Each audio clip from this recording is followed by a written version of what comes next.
All right. Good afternoon, ladies and gentlemen. Dakota Burford here with Sell Ops, the Art of Human Hacking, coming at you live with another video, a video that is going to be all killer, no filler, 100% natural, and you are going to absolutely enjoy this treat. Today's video, we're going to be talking about high-level mind tricks. Looking like my face a little red today because I got a chemical pill yesterday, so my apologies there. But we are going to be jumping into today's video, which is video number 5, module number 5, in week number 1 of the Sell Ops program. And today's video is going to be titled The Art of Human Hacking. Now, this is going to be an extremely intense video, an extremely long video. We have had tons of students tell us that this particular video was worth the entire investment of the Sell Ops program, whether that was Omega or Alpha.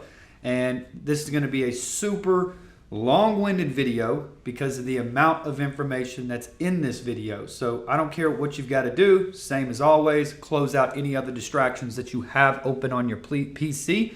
Place your cell phones on silent. Grab a notebook and a pen because you guys are going to want to take notes today because we are talking about some next level stuff that will take you to an entirely different level as a sales professional, as a social engineer. And if you master this, you will be able to evolve into a human hacker.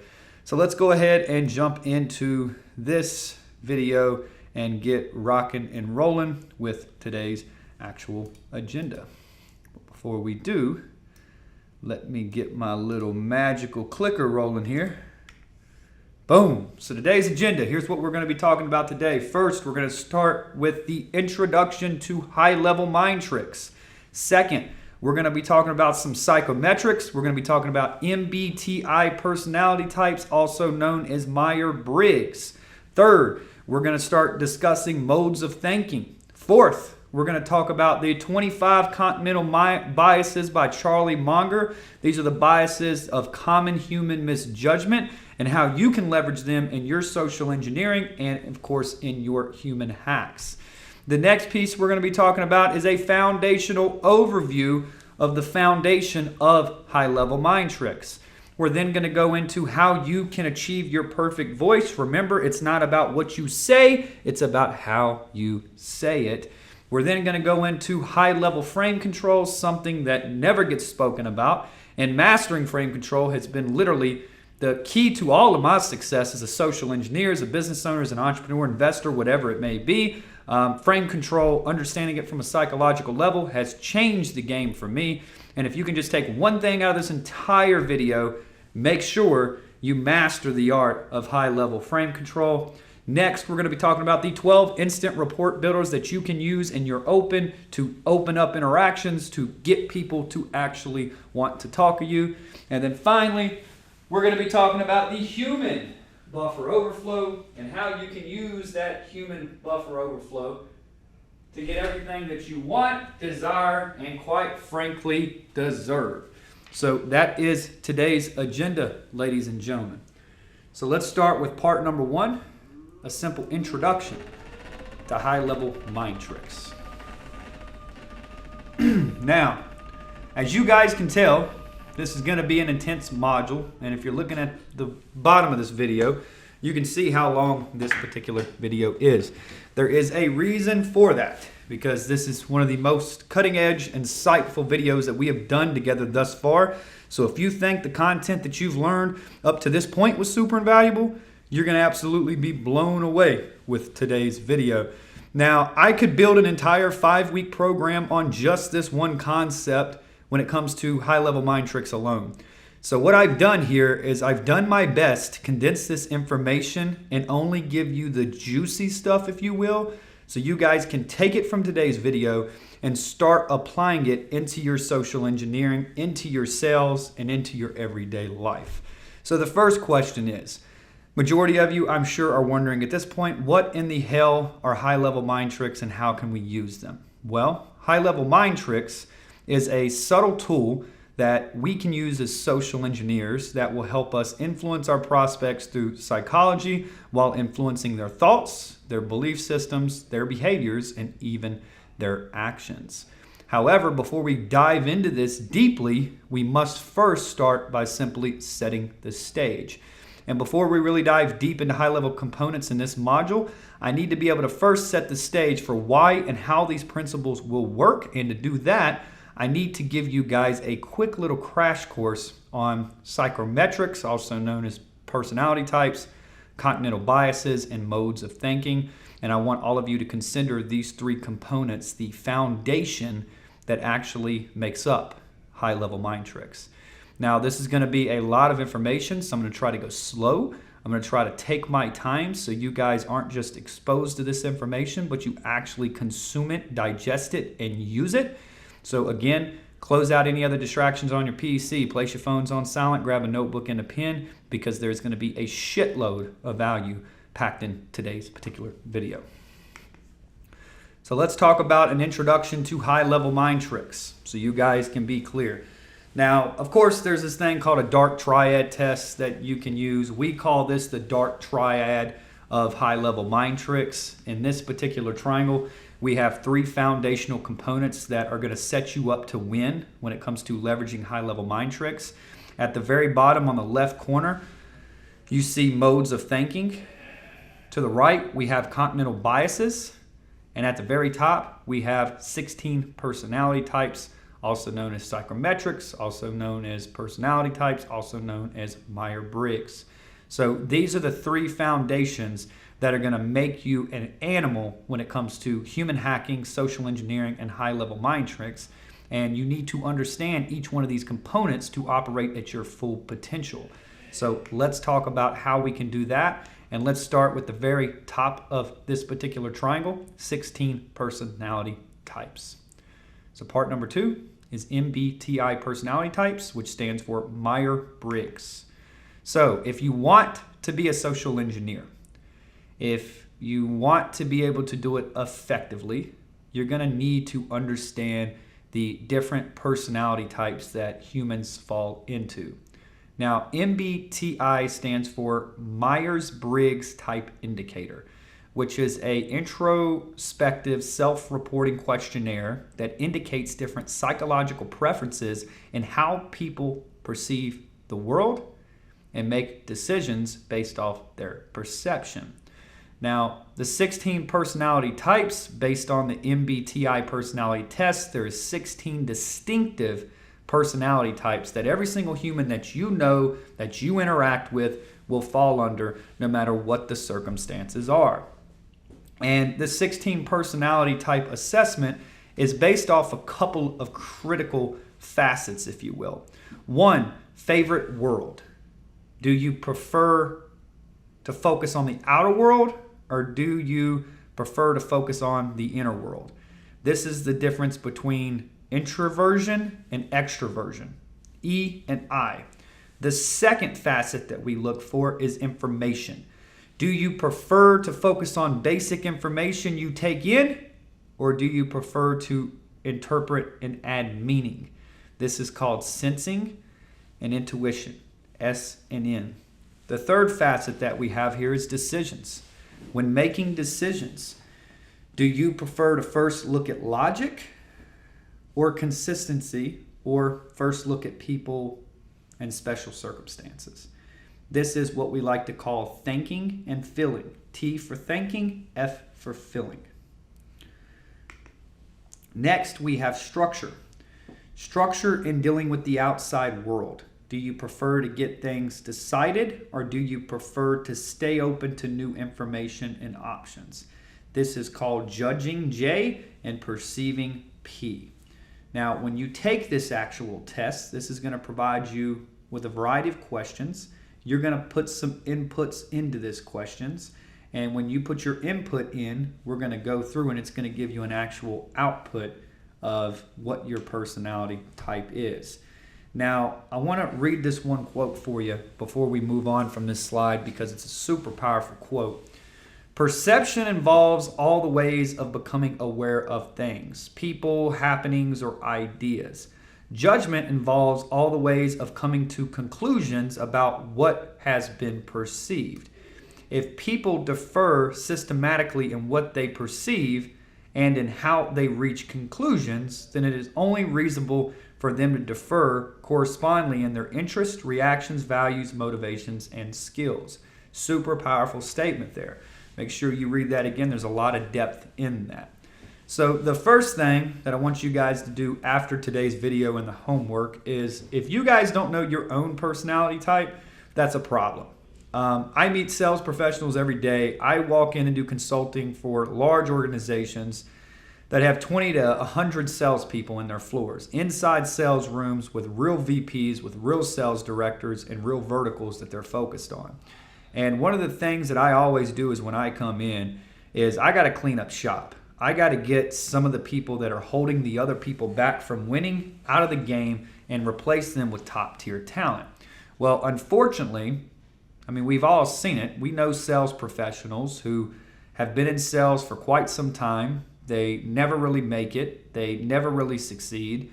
And, they wonder why they're so unhappy and they hate the game of sales. Well, majority of the times, those individuals are in sales and have the exact opposite personality type for sales. I see it every single day.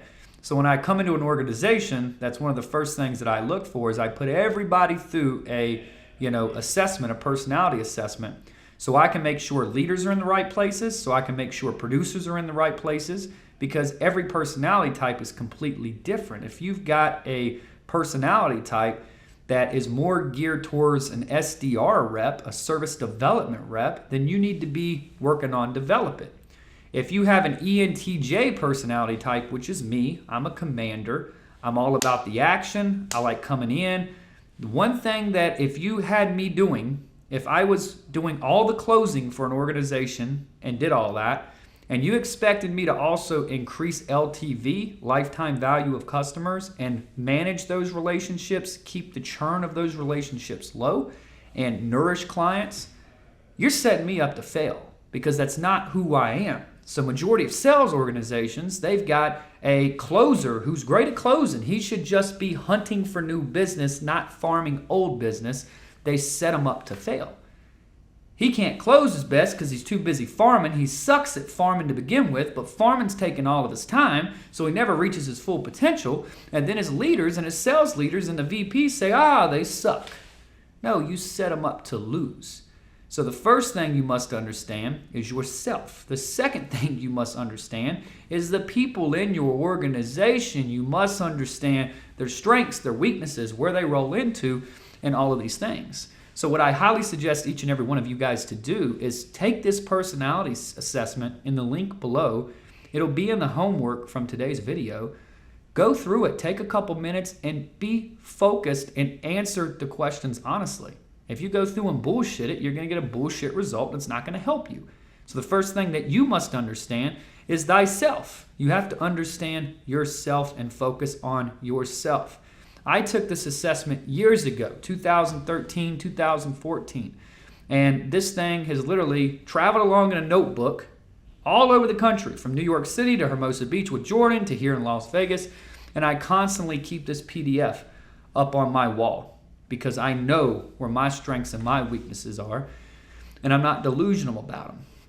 So what I would suggest you guys to do is take that assessment, print your results off, put it on the wall to where you can look at it every single day. Now, once you have understood yourself, then you can focus on studying all the other personality types. I know almost every single personality type by heart. And when I first start interacting with somebody in the open, in the elicitation, in the report section, I am running, some bait to try to get them to bite so I can try to gauge their personality types. And majority of the people I hire, I can guess two facets right off the bat. They're either X or they're either Z. And I'm very good at gauging that because I understand and I've studied this for years upon years upon years. And there's a variety of different assessments you can use. DISC assessments, there's all kinds of stuff out there. But from my own experience, I trust Myers-Briggs better than anything else. I've had incredible results with it, time and time again. So it's super powerful. Now, let me explain to you the 16 personality facets that we all fall under. One, we have architects. These are known as INTJAs and INTJTs. These are very imaginative and strategic thinkers with a plan for everything. Architects, believe it or not, are very, very good C-suite positions, because C-suite is typically strategy. They don't run the day-to-day. They worry about 5 to 10 years from now. So very, very good piece there. Second, logician. This is, an INTPA, an INTPT. They're innovative inventors with an unreachable thirst for knowledge. So they're very logical. They like to learn. They understand that the more that they learn, the more that they will earn. And they're very logical humans, make decisions based off logic, not a lot of emotions, if you will. The next one is commanders, ENTJAs and ENTJTs. This is me. This makes up about 1% of today's population. They're very bold. They're very imaginative. They're very strong-willed leaders. They're always finding a way, or they're making a way. These make up a lot of your VP sales roles, your leadership roles, guys that can lead massive teams. Jordan Belfort's an ENTJ as well. Gordon Ramsay's an ENTJ. Whoopi Woolberg's an ENTJ. A lot of different ENTJs. So that's that facet. The next one is a debater. This is also known as an ENTPA or an ENTPT. They're smart and they're curious thinkers who cannot resist an intellectual challenge. Nick Grote, president and founder of Safe Life Defense, a e-commerce company that does over $50 million a year that I consult for, and built their sales organization and doubled their sales team sales. He is a debater. That's what he does, and he is a CEO of a massively successful company. Next, we have an advocate. This is your INFJA and INFJT. They are quiet, they are very mystical, yet they're very aspiring and tireless idealists. Their heads just run all the time with ideas. Next, we have a mediator. This is also known as a INFPA and INFPT. These are poetic people. They're kind. They're always eager to help with a good cause. These are a lot of your school teachers, a lot of your therapists, a lot of your psychologists, believe it or not. The next one we have is a protagonist. This is your ENFJA, ENFJT. They are very charismatic. They're very inspiring leaders, and they're able to memorize their listeners. Just completely influence and persuade people. Just memorize them to the point where they're like, oh, they're great leaders typically, right? Next, we have campaigner. This is your ENFPA and ENFPT. These are very enthusiastic individuals. They're creative, they're sociable, they're very free-spirited, who can always find a reason to smile and a reason to be positive and bring a little sunshine to all of the people around them each and every day. The next set of facets, we have cynicals. These are your logistician, we have defender, we have executive, and we have counselor. So this logistician is a practical and fact-minded individual whose reliability can just not be doubted. Second, we have a defender. These are known as your ISFJA and ISFJT. They're very dedicated and warm protesters, and they're always ready to defend their loved ones, right? The next one we have executive. This is your ESTJA and ESTJT. They're excellent administrators, unsurpassed at managing things or people. These are very good administrative, high-level admin executives, C-suite executives, lead executives, executive assistants, things of that nature. Counsel, ISFJA and ESFJT, extraordinary at caring, social, popular people, and they're just always eager to help grow and help other people grow and become the best that they can be. Next set of facets, we have our explorers. Virtues, these are your INSPA and ISTPT. They're bold, they're practical experimenters, they're masters of all kinds of tools. Next, we have the adventurer. This is your ISFPA and ISFPT. They're very flexible and charming artists. They're always ready to explore and experience something new. Next, we have the entrepreneur. This is the ESTPA and ESTPT. They're smart, they're energetic as hell, they're very perspective people who truly enjoy living on the edge, and they are very, very ballsy and risk adverse. And then last but not least, we got the entertainer. They're super spontaneous, energetic, enthusiastic people. Life is never boring around them. They love making other people feel good. They're the light of the party, and they are always rocking and rolling. Always positive, always great, always enjoy the attention. So there's your assessments. Analysts, diplomats, cynicals, explorers. That's your 4 assessments. 4, 8, 12, 16. 16 personality types altogether. Now, if you guys can understand the personality types at their core, this will enable you to enhance your human hacking abilities and your social engineering abilities to an entirely new level. If you know someone is extroverted or introverted, if you know how someone prefers to process information, if you know how someone decides and actually makes decisions, and if you can know how someone prefers to live their outer lives, either judging or perceiving, then you're going to have one hell of a read on your prospects and be able to influence them based on their actual personality types. If you go through my human hacking recordings in in the Alpha Sales Accelerator and Omega Sales Accelerator, you'll notice that one thing that I do on my live human hacks, we're talking $25,000 to $100,000 ticket marketing deals, is my pitch changes every single time. My social engineer morphs every single time. No pitch is the same. I'm not always a hard ass, I'm not always soft, and I'm not always nice, but I know when to be each of those.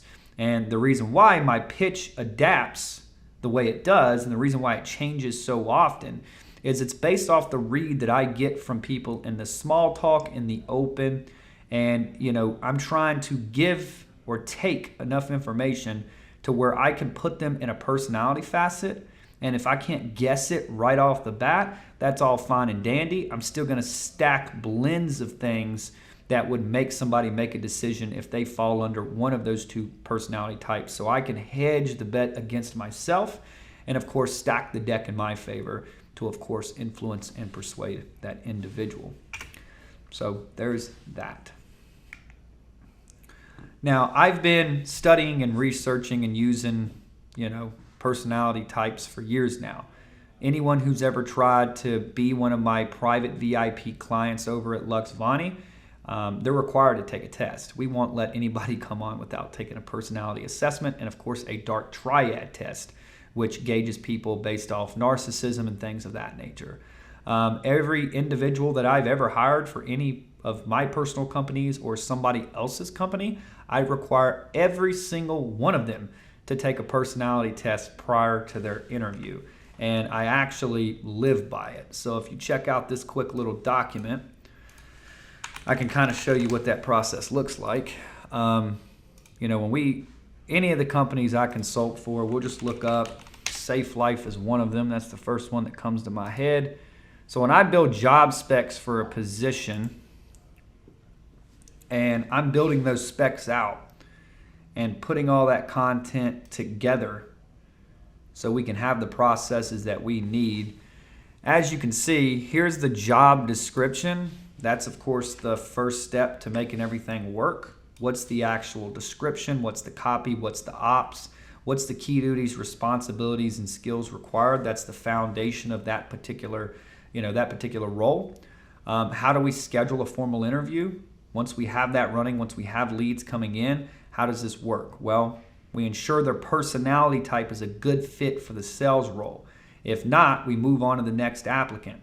We schedule them, we interview them, we use our in-person hiring script, we run a background check, we give a congratulations call, and we rock and roll. The third piece to this document, gather intelligence and assess all candidates with Myers-Briggs personality types.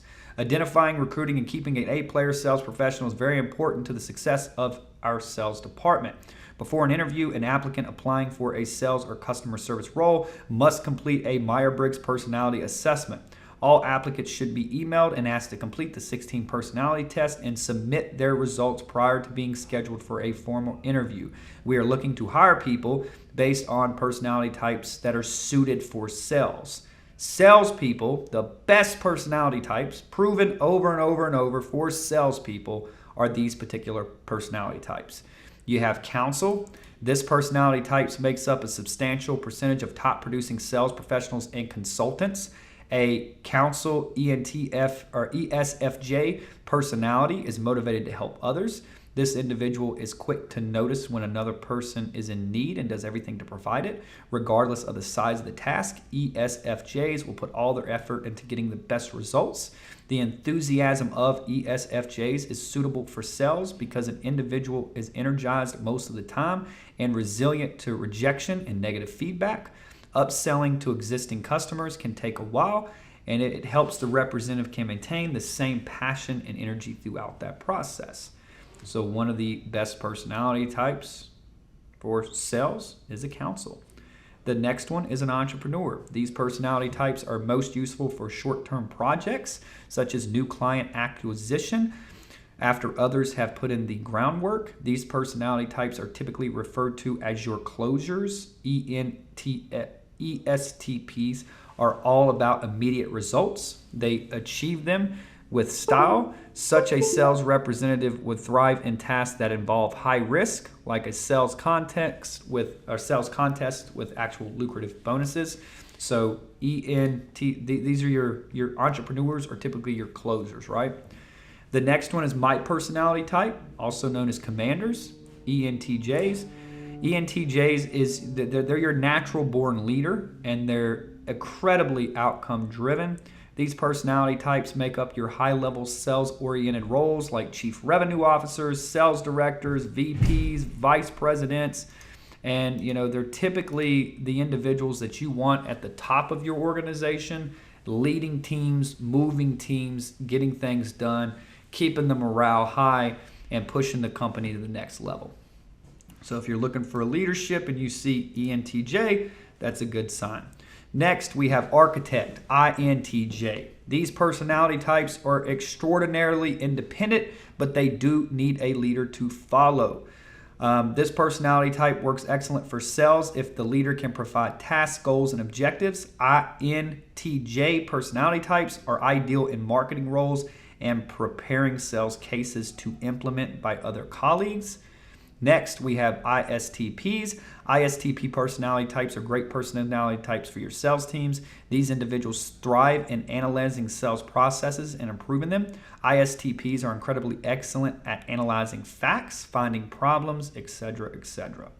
So when we bring on somebody, and we start with this before we waste any time on a virtual interview or an in-person interview, we go through this, and if we get, their assessment back, and they're a commander, and they are applying for some low-level sales position, we know eventually they're either going to evolve or they're going to die, because this is a leader.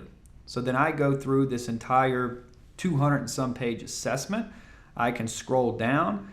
I can find out who they are, what they do. I can look at all of this information on them and get some context on what that person's about, so I can, set them up to actually succeed. Today's, world, like, here's their personal growth. Here's how they grow, the way they grow, the fulfillment and development, the self-esteem, the self-confidence, the self-evaluation.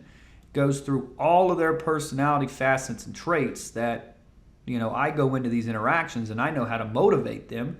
I know how to get them to where they want to go because I understand their ambitions, their personality type, their aspirations. It's easy to lead when I know who somebody is before I ever start leading them and can set them up to actually win. So a lot of stuff in here, strengths, weaknesses, everything's in this assessment. Super long assessment, but great stuff. Romantic relationships, personal stuff, I can find everything out about somebody with that. So that's how that process is, and that's how we hire all of our salespeople for all of our roles. We want our people to win, and we want to make sure that we're hiring the right people and not setting people up to fail. So there's that. When it comes to dating, you can use this stuff in your personal life too. I've even social engineered women on taking this test, which has helped me, before I actually go into a relationship, understand them in a romantic relationship so I can make sure that I don't step on their pet peeves, I don't push them too far. I actually understand how to influence and persuade them to make our relationship the best that it can possibly be. And when it comes to my top clients, my VIP clients at SellOps, at Luxvoni, at any of the people that I consult for, I know all their personalities by heart. This is something that's important to me. It's something that has changed my life, psychometrics and personality types. It has made my life much more easier and relationships work much, much better.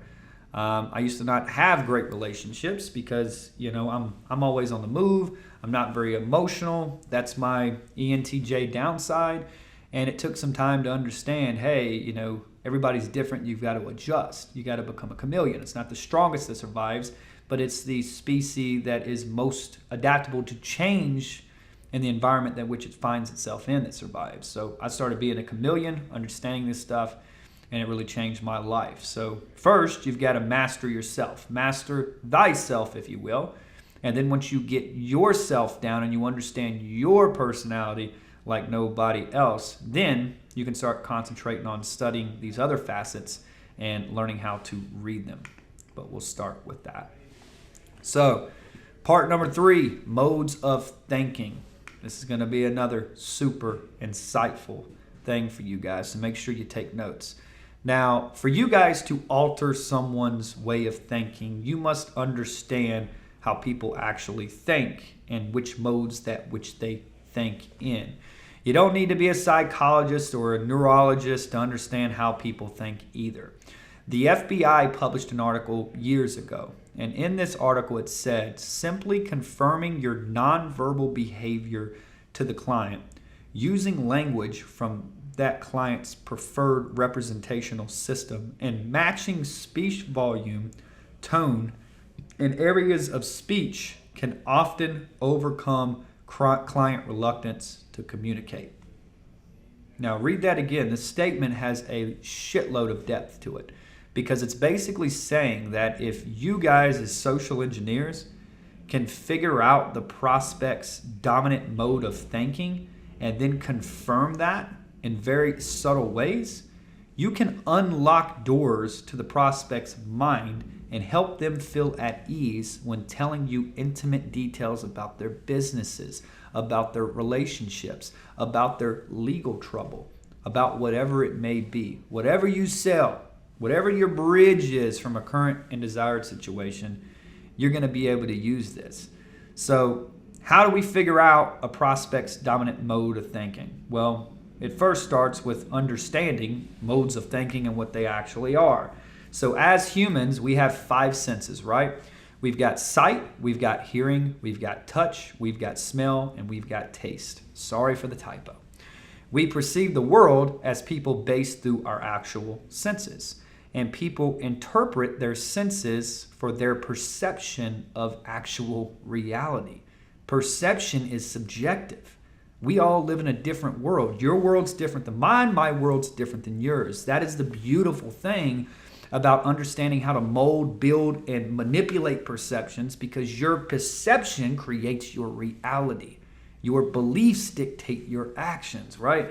So this is why I love this stuff, and it's so damn powerful. Although we have 5 senses, modes of thinking are really only associated with 3 of them. We have sight, which is a visual thinker. We have hearing, which is an auditory thinker. We have feeling, which is a kinesthetic thinker. So sight, hearing, feeling. That's the 3 modes of thinking that everybody thinks in today. Now, each one of you on today's call favors one of these senses. Whichever one that you favor is known as your dominant sense. That dominant sense is how you often remember things from a psychological level. So let's start with determining our own modes of thinking on today's video, on today's call. And once we determine ours, then we can focus on trying to determine other people's. So how do we do this? Let's try this short little exercise together. So what I want you guys to do is I want you to sit back for just a quick second. I want you to relax. I want you guys to get very comfortable. Don't focus on the video. I want you guys to focus on being present in this particular moment. Don't worry about taking notes. Don't worry about being distracted. Don't worry about doing any of that. Don't even worry about me on this video. So what I want you guys to do is, as you hear my voice on today's training, I want you to sit back. I want you to close your eyes, and I want you to take some deep breaths in through your nose and out through your mouth. Now, what I need you to do is I need you guys to drown out all of the noise, all of the worries, all of the distractions, and just focus on my voice right here with you as we speak. Now, as you focus on my voice, I want you to count to 3 seconds on the inhale and then count to 3 seconds on the exhale. So deep breath in, deep breath out. Deep breath in for 3 seconds, deep breath out for 3 seconds. So that's what I want you guys to do. Deep breath in, deep breath out. Now, as you take these 3-second breaths in and these 3-second breaths out, I want you to keep your eyes closed, focus on anchoring yourself in the breath, and think about this morning. Right back to this morning when you woke up, when you opened your eyes. What was the first thing that you guys remember? Did you feel the warm sun on your face as the light came through the shutters in your bedroom? Did you remember your significant other, as they spoke to one of their colleagues in the morning on the phone about a meeting that they had coming up? Did you clearly remember the smell of the fresh brewed coffee that just finished brewing in your kitchen? Do you remember looking at the alarm clock first thing in the morning? What did you remember when you first opened your eyes today? Think back to that moment with me. Continue to breathe, continue to focus, and just think back to that moment.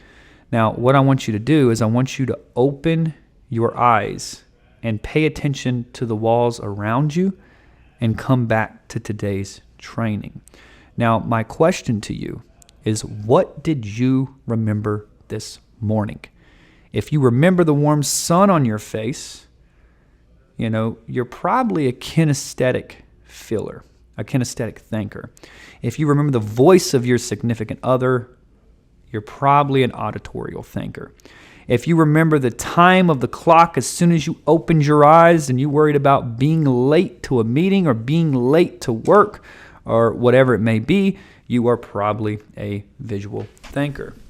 So now let's take a moment to define each one of these so you can understand these modes just a little bit better. So 1, we have visual thinkers. Now, visual thinkers are majority of you on today's call. I'm a visual thinker myself. The majority of the population happens to be visual thinkers as well. Visual thinkers typically remember what something looked like. They remember a scene clearly, the colors, the texture, the brightness. Those are the type of things that they remember. It's always about, the visual image. So visual thinkers can build a picture in their head from past events and even future events. Visual thinkers need something to see when it comes to making an actual decision, and often will make decisions on what looks appealing to them, regardless of what's actually better for them, right? A visual person often uses words in their speech such as, hey, I see what you mean, that looks great to me, and I get the picture now, this makes perfect sense.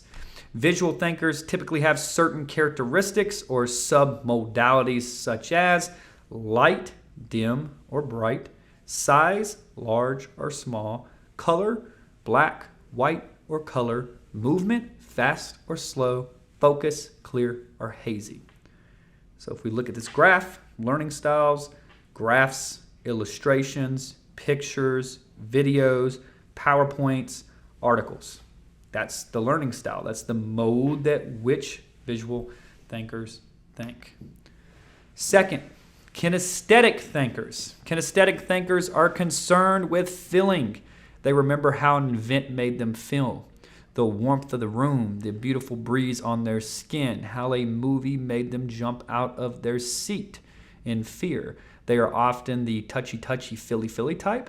A kinesthetic person often uses words in their speech such as, I grasp the idea, I'll get in touch with you, I just wanted to touch base, how does this make you feel? Kinesthetic thinkers typically have certain characteristic or submodalities such as intensity, strong or weak, area, large or small, texture, rough or smooth, temperature, hot or cold, weight, heavy or light. So there's your kinesthetic thinkers. This makes up a very small percentage of the population. So believe it or not, majority of people are visual. Second comes auditorial. Last comes kinesthetic. So let's talk about auditorial thinkers. Auditorial thinkers remember the sounds of an event. They remember the alarm was too damn loud in the morning, or someone talks too soft or too hard. They recall the sweetness of a child's voice or the scary bark of the dog. They learn by audio. They learn by hearing. So an auditorial person often uses words in their speech such as loud and clear. Something tells me. That sounds good to me. Audiotorial thinkers typically have certain characteristics or submodalities such as volume, loud or soft, tone, bass or tremble, pitch, high or low, temp, fast or slow, distance, near or far. So that's typically the submodalities that those particular people have. Now, determining someone's dominant sense, it may seem hard, but it's honestly not rocket science, and it's not as hard as you would actually think. So as you open an interaction and you start with building rapport and you start the small talk, pay attention to what's being said. You see, visual thinkers, they must make eye contact when they interact. If you have a pen in your hand and you're waving it around in front of the webcam or in the meeting, their eyes are going to follow that pen. They are probably visual if that's the case. If you mention the weather is super nice outside and you see them smile and light up and talk about, oh God, how great it felt when they came into work that morning, they're probably kinesthetic when it comes to their dominant sense, right? And if they keep saying sounds great and refer to sound and are very auditorial, then they're probably auditorial learners, right? So I've got a friend at Fletcher Jones, and I've bought 2 or 3 cars from him at this point, and he is one of the top 10 Mercedes sales reps in the country for Fletcher Jones. And when he is with somebody, I noticed this probably after the second car. But this dude, he gives you an incredible experience. So you go in, you get the car. The last car I bought, $70,000 vehicle. I never even test drove the car. I got a phone call that said, hey, Dakota, we know you're on a waiting list. We've got 3 of these cars in the entire country. We're the only one on the West Coast that has one. If you don't take it, we got 9 other people that will. You were first on the list, so we're giving you a call. I said, great. What do I need to do? They said, sign the paperwork, give us $4,000 as a deposit, and we'll get you rocking and rolling. Do the paperwork, sign the paperwork, get in, and I never even test drove the car. I just bought it right then and there. But what this guy did, I picked it up this time, was so interesting. And when someone sits down at his desk, he picks up this shiny gold pen, very expensive one, and he'll make gestures with his hands as he's holding the pen to see if the person's eyes follow, right? And if their eyes don't follow the pen or do follow the pen, then that's based off what his actual read is on that person. So let's say their eyes follow the pen.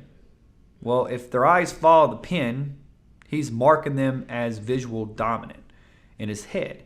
And when he starts, if that's not the case, and he starts to click that pen and that thing starts clicking and clicking and clicking, and they pay attention to that and they look down at at the pen after 4 to 6 clicks, he would say, okay, they didn't really look at the pen, but once I started making noise, they paid attention to the pen. So I would say that this person is, auditorial. And, if they still don't budge at any of those and he reaches over and by the touch of him touching their shoulder or him touching their hand or whatever it may be, they get real warm, they light up, they smile. he knows that they're kinesthetic people. Now, this was really interesting because he did this to me, and I didn't even realize what he was doing. So listen, he does all of this to determine how to sell me. I was already sold, the deal was already done, but he tailored his entire demo of the car to make it such an exceptional experience for me. He knew that I was a visual thinker. So he didn't worry about the arc and tear on the seats or the headliner or the steering wheel. He didn't worry about touchy, feely.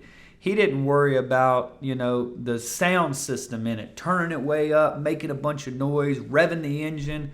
He tailored his entire demo of the car based off visual. Open the door, the big Mercedes light comes out. It's the first thing he does. Boom. Talks about the red stitching through the interior. Talks about the red stitching in the doors. Talks about the ambient lighting. Here's how you change the color. Here's how you make it fade. Man, look at that thing pop. Oh, wow, look at this entertainment system. Look how incredible the entertainment system is. Look at all this. Look at that. Look at the display. You can change the gauges to all these ways. He sold me on visual. So an hour and a half later, I came out of that dealership and I felt like it was a beautiful experience. I felt so great. And what did I do? I left and I refer everybody to him. I've sold a GT63 AMG from a friend. I've sold a GT43. I've sold a C63. Like literally, he sold them, but I'm just saying I've connected my people with him. He never asked me for referrals. He made me feel so good, I went out and became his salesperson because he understood the way to tailor his pitch. So that's the power of this particular thing, modes of thinking. So if you guys are doing business over the phones, anytime you're doing a business call over the phone, you're doing business over the phones, I always recommend using a Zoom call or a Google Hangout call. The reason why is you already know majority people are visual thinkers. So if you're just talking on the phone, you're stacking the deck against you. It's not going to work, right? Or it will work, but you're not going to get as effective as you could get if you did it the other way. So I always like to stack everything audio and visual in those particular calls. So if you can nail both aspects of a presentation and your demo and your interaction, it's going to increase your success rate, stack the deck in your favor, no matter what the circumstances are. So if you're taking all phone calls right now, and that's how you conduct the majority of your business, you're stacking the deck against you. You need to be taking video, Google Hangout calls, whatever it may be, because majority of people are visual and auditorial. Change that one thing, I'm sure your numbers will go up. I do every call on a Zoom or Google Hangout call. Every call, all the time, anything to do with business, I'm on there. Of course, I text and things of that nature, but when I get together, when I have a meeting, it's going to be done over a Google Hangout. There's a reason for that. So let's talk about part number 4, Charlie Munger's 25 Continental Biases. This is going to be some super insightful stuff for you. Now, Charlie Munger is Warren Buffett's business partner over at Berkshire Hathaway, which is a company that's worth $530 billion. Yes, I said billion with the B. Charlie also has a personal net worth of $2.1 billion. So this individual is qualified to give us this advice. He's got the bank account to back up everything that he does, and he has been super successful. Now, outside of all the success that Mr. Munger has had, he is very well known for his famous speech titled The Psychology of Human Misjudgment. And the core concepts that are in this speech are leveraged worldwide by psychologists, business leaders, professors at colleges that are, talking about psychology and mastering psychology. Now, these biases are extremely powerful when they are leveraged in human hacking. And understanding Mr. Munger's 25 Continental Biases can help you understand human tendencies and learn to exploit these tendencies as a high-level social engineer and, of course, a high-level human hacker. So let's take a quick look at all 25 of these Continental Biases, and I will run you through each and every single one of them. Bias number 1 is the reward and punishment super response tendency. The power that incentivizes and disincentivizes have on one's action of others cannot be overstated. This is obvious, but so many people don't understand how important incentives are for shaping people's mind. Bias number 2, liking and loving tendency. Human beings ignore the faults and the flaws of other people's products or companies if there is love, liking, or admiration for them. Bias number 3 is the disliking and hating bias tendency. Humans ignore the virtue and views put forth by those things or people that we dislike. If we dislike someone, we are not going to take their advice. No matter what they do, no matter what they've succeeded in, we are not going to consider it because we do not like that person. We dislike and we distort the facts and put on blinders to others' options and opinions that we do not like. You and I do it every single day. Bias number 4 is the doubt and avoidance tendency. If we are unsure about a decision, we try to quickly remove any doubt by making a ill-informed quick decision. Bias number 5 is the inconsistency avoidance tendency. We have a reluctance to change, and eliminating bad habits is a very rare trait. Majority of us are very comfortable. We don't like change. The brain of man conserves energy by being reluctant to change, which is a way of avoiding inconsistency in our lives. Bias number 6 is our curiosity tendency. Now, the curiosity tendency has been one of the main drivers in human progress throughout history, throughout the evolution of human beings as a species. The amount of curiosity in a human species is much more than any other mammal species that exists on this particular planet. Now, I don't know about other aliens and other places if that's the case, but I know here we are the most intelligent species that's on this particular planet. Bias number 7 is the fairness tendency. Life isn't fair, but many can't accept this. Tolerating a little unfairness should be okay if it means a greater fairness for all. A basic example of this fairness tendency is letting in another driver through on the street, knowing that they will reciprocate and maybe let you over in front of them when you actually need to get over. So typically when you let somebody over in front of you, they will let you over in front of them. When you hold a door for somebody and there's a second set of doors, what do they do for you? They hold the door for you. Bias number 8 is envy and jealousy tendency. Envy/jealousy tendency comes from the need to get scarce resources. This occurs when the resource is seen in possession of another member of the same species. It is not greed that drives the world, but it is envy. Bias number 9 is the reciprocation tendency. In reciprocation tendency, we tend to want to return the favor when someone helps us. This can be a good thing at times, but it can also lead to poor decisions if you actually reciprocate business deals based on minor favors that are irrelevant, right?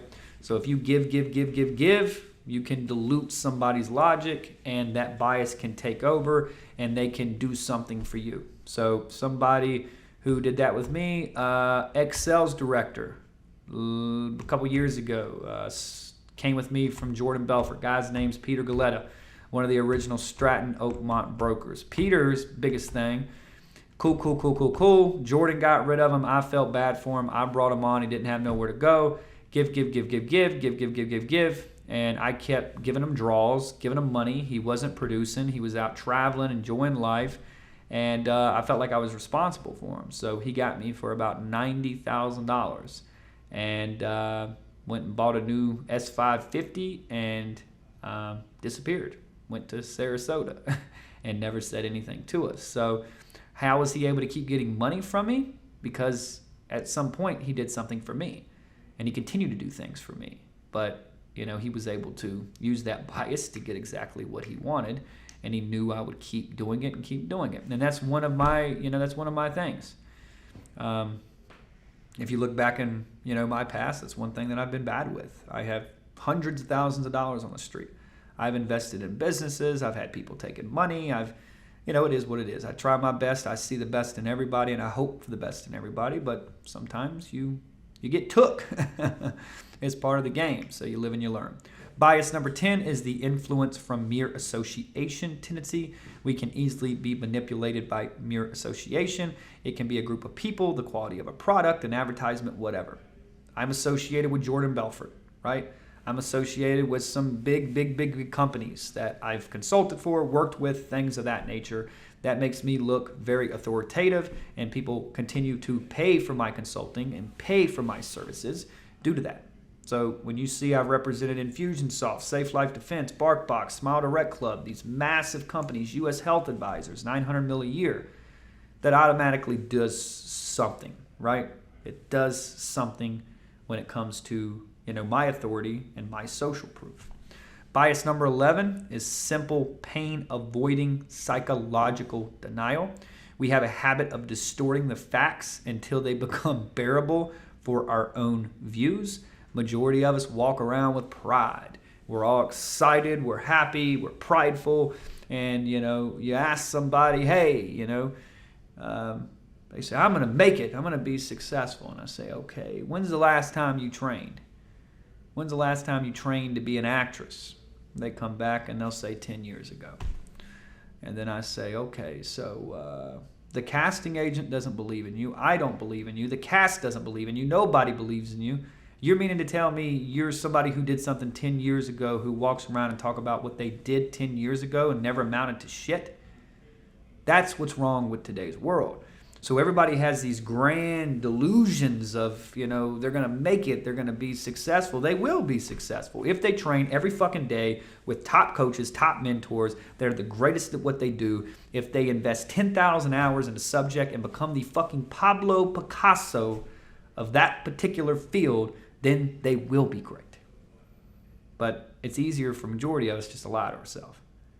Just to lie to ourselves. A lot of people are in debt, hundreds of thousands of dollars for a job that they're never guaranteed. They don't want to admit that they got scammed, that they're 2 years out of college and still unemployed. Come on, man. They don't want to be perceived as not intelligent and stupid and made the wrong decision. Nobody wants that, right? Bias number 12. Excessive self-regard tendency. We all think we're above average. This is where overconfidence comes from. The greatest type of pride should be taking pride in being trustworthy and avoiding to develop a ego, which led right into the last point we just discussed. Bias number 13, over-optimist tendency. Over-optimism bias usually shows that excess optimism is the normal human condition. We all think things are going to take a lot, they're going to take a lot. It's going to take less time than it actually does. We're typically over-optimistic. I am too.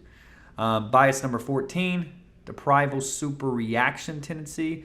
A man ordinarily reacts with irrational intensity to even a small loss or a threatened loss or property, love, friendships, dominated territory, opportunities, status, or some other value thing, right?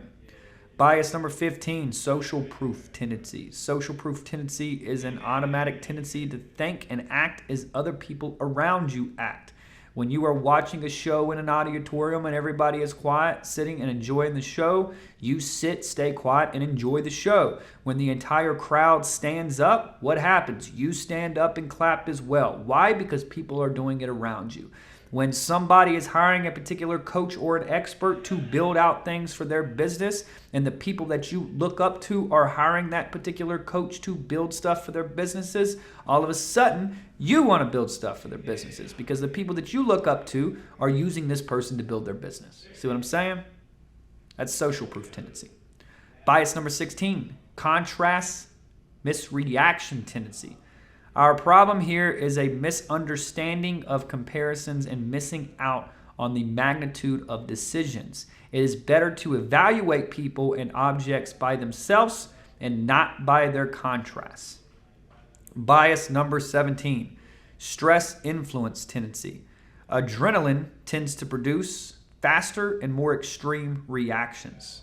Some stress can improve performance, but heavy stress often leads to dysfunction, depression, anxiety, unhappiness, bad decisions, vices that you shouldn't be participating in, addictions, all of that.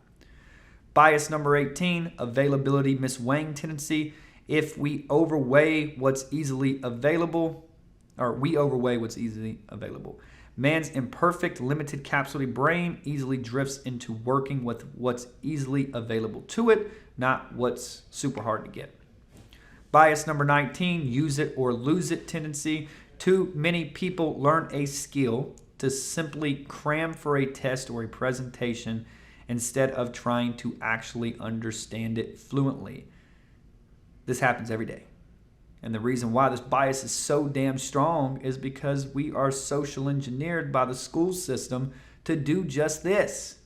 It's all about a SAT. It's all about a quiz. I don't remember half of the stuff that I did in school.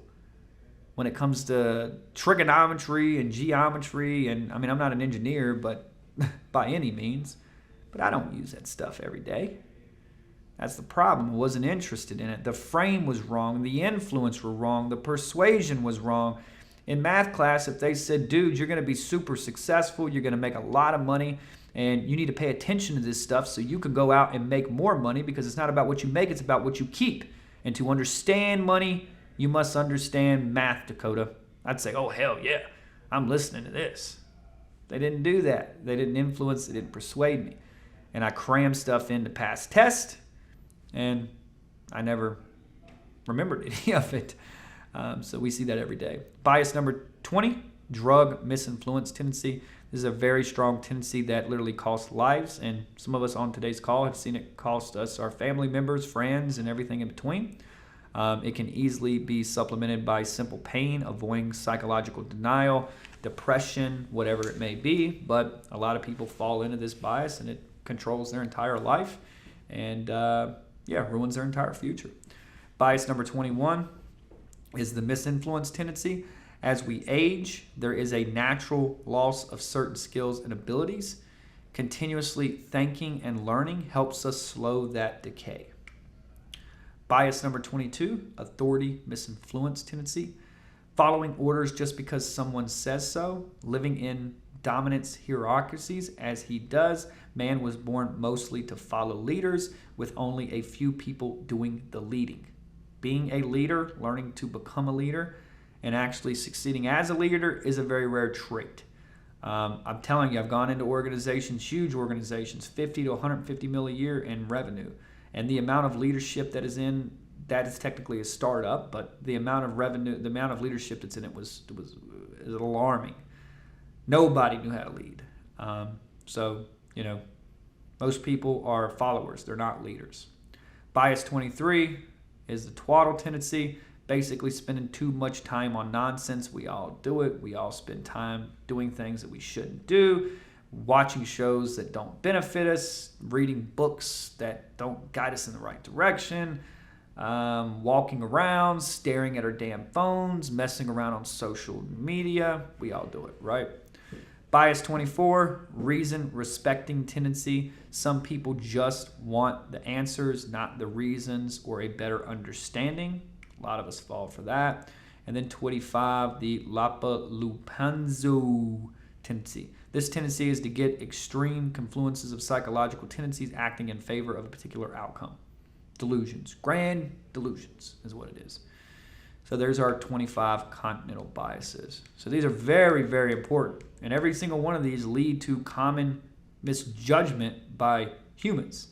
So if you can learn these, you can become an absolute animal as a human hacker and social engineer. I use these every single time to sell products and services that people don't even quite understand. It's very hard to sell someone on something that they don't understand. In order to do that, you've got to use this stuff to get the deal done, to get them to take an action that's in their best interest, that they don't even know is in their best interest, because they're not the coach, they're not the professional, they don't have the expertise, right? So very important there. So let's talk about that triangle that we discussed at the beginning of today's video, and let's go over a little overview of what we covered today. So at this point in today's training, we've all set the foundation, and you guys have learned one, understanding your personality type and other people's personality types. You now have somewhat of a high-level overview and an edge over most people by understanding 16 personality types that every human falls under. Now, you're going to need to personally take the test for yourself. Once you complete it, I would expect you all to study yourself and actually take some time and put some effort into eventually focusing on all 16. Maybe one a week you can study, time block 30 minutes in your schedule every day. To do that, that would be a good start. That's how I became good at them. Second, we talked about understanding how people think. You now have some type of understanding of modes of thinking, which will allow you to understand how people think and actually process information as humans. You now should know which mode you are dominant in. Lastly, you should know some tricks of the trade that will help enable you to figure out which mode an actual prospect or a person that you're interacting with is dominant in. 3, you now have a foundation and you somewhat understand human tendencies, the 25 Continental Biases by Charlie Munger. And, you understand these biases that lead to common human misjudgment. Now that you understand the tendencies that we humans make, you now need to acknowledge them, study them, and start exploiting them in your sales and your human hacking and your marketing and your social engineering, right?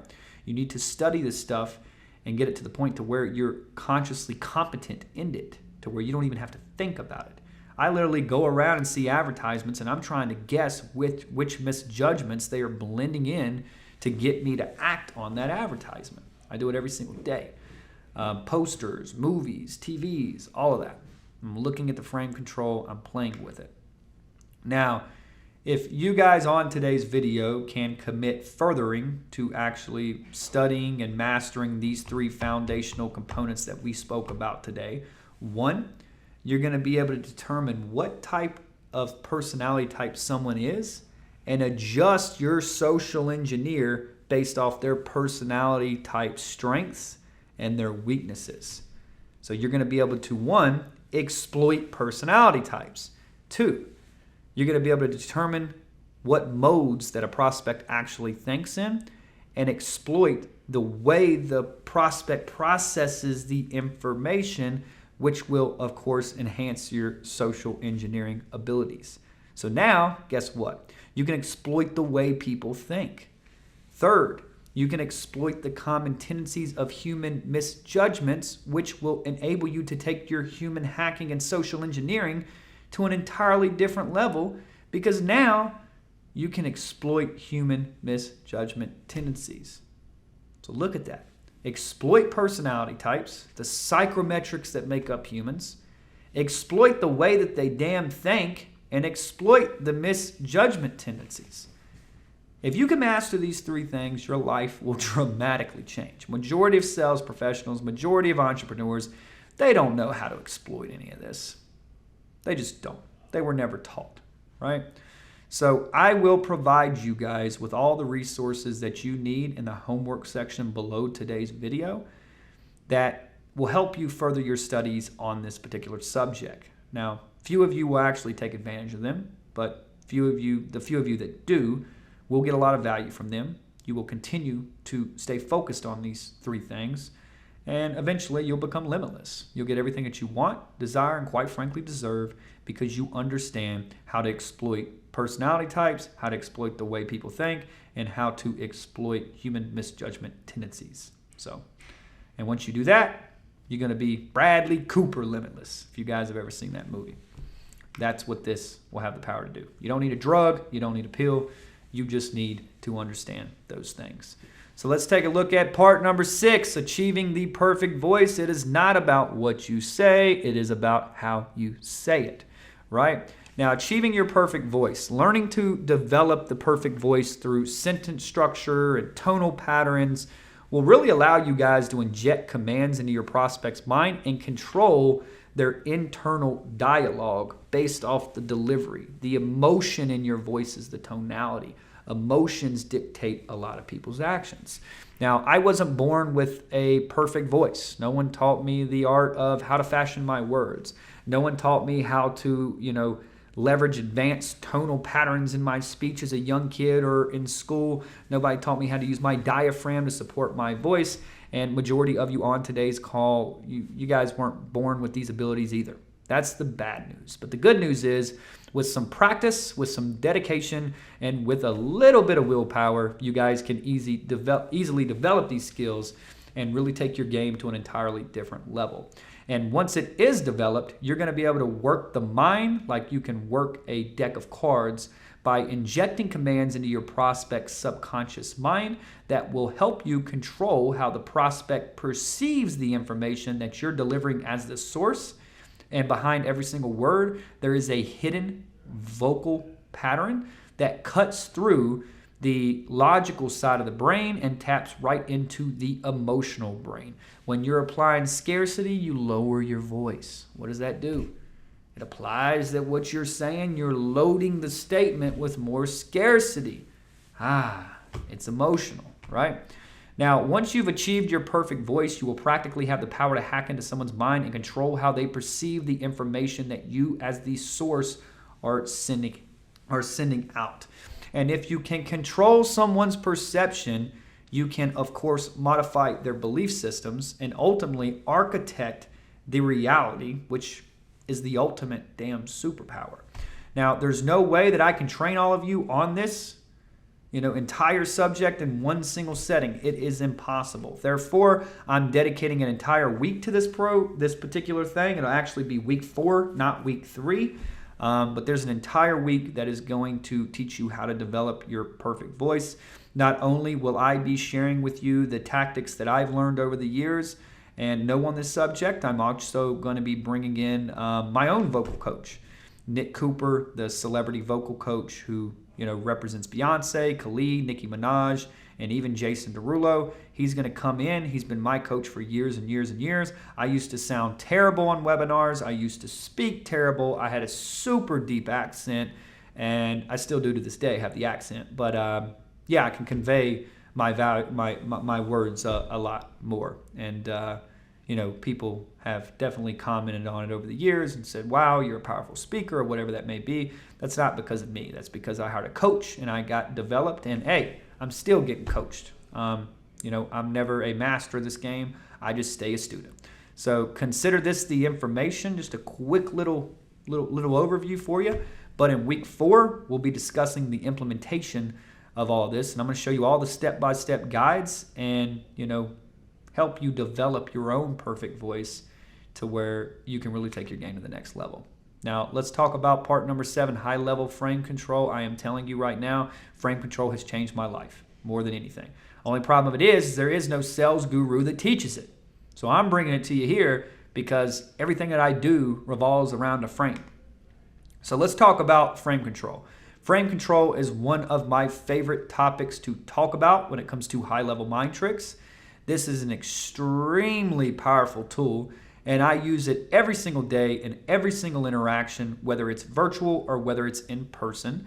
And if you can just master this one component, your human hacking abilities and your social engineering abilities, sales, leadership, entrepreneurship, everything that's going to make you successful, frame control is going to be a part of it, and it will take you to an entirely different level if you master it. Now, majority of sales techniques that are taught by sales gurus, if you will, are created for people who have already lost frame control and they're doing business from a subordinate and very low status position. However, the problem with that is you can't sell high-ticket, sophisticated services to super high-status people with a subordinate and a low-status position. So let's say we were able to take the opposite approach. An approach that would stack the deck in our favor before the game ever begun. An approach that would allow us to control the frame, the interaction, and the outcome of that interaction on our own damn terms without begging for business like a bunch of little peasants. Wouldn't that be powerful, right? Well, that's what I'm going to show you exactly how to do today and teach you how to do it for yourself.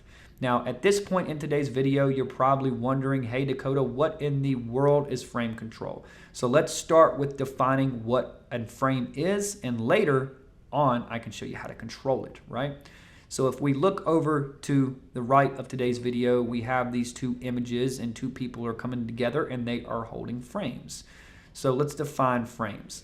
Frames are unspoken context that dictates the role in every single interaction. Every person on this planet leverages frames daily, whether they know it or not. Every social interaction that you go into with another human being brings two different frames together.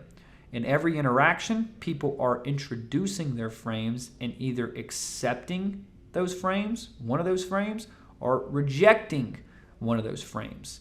Frames and introductions do not coexist. When you're in an interaction, an introduction, no matter where it is, any type of social interaction, these frames do not coexist.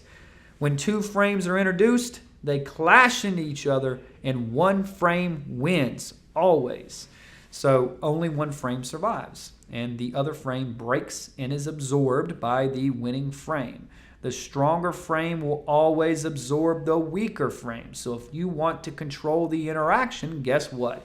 You must win the frame, own the frame, dominate the frame, and then you will control the interaction. So once you have gained control of the frame, you have the power in that specific interaction to control the outcome. So what I do before I roll into any business interaction is I'm always asking myself, one, what type of basic personality types, attitudes, and emotions will be at place in this interaction that I'm about to participate in?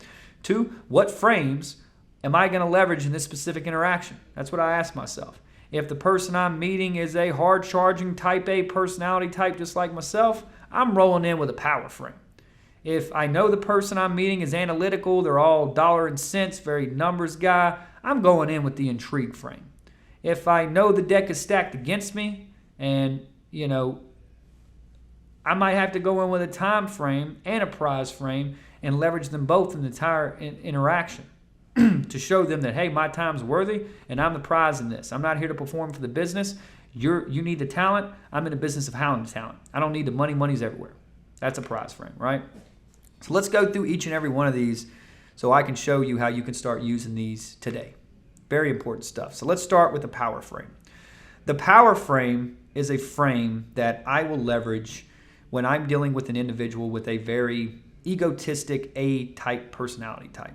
These type of individuals have egos. They use their status to operate.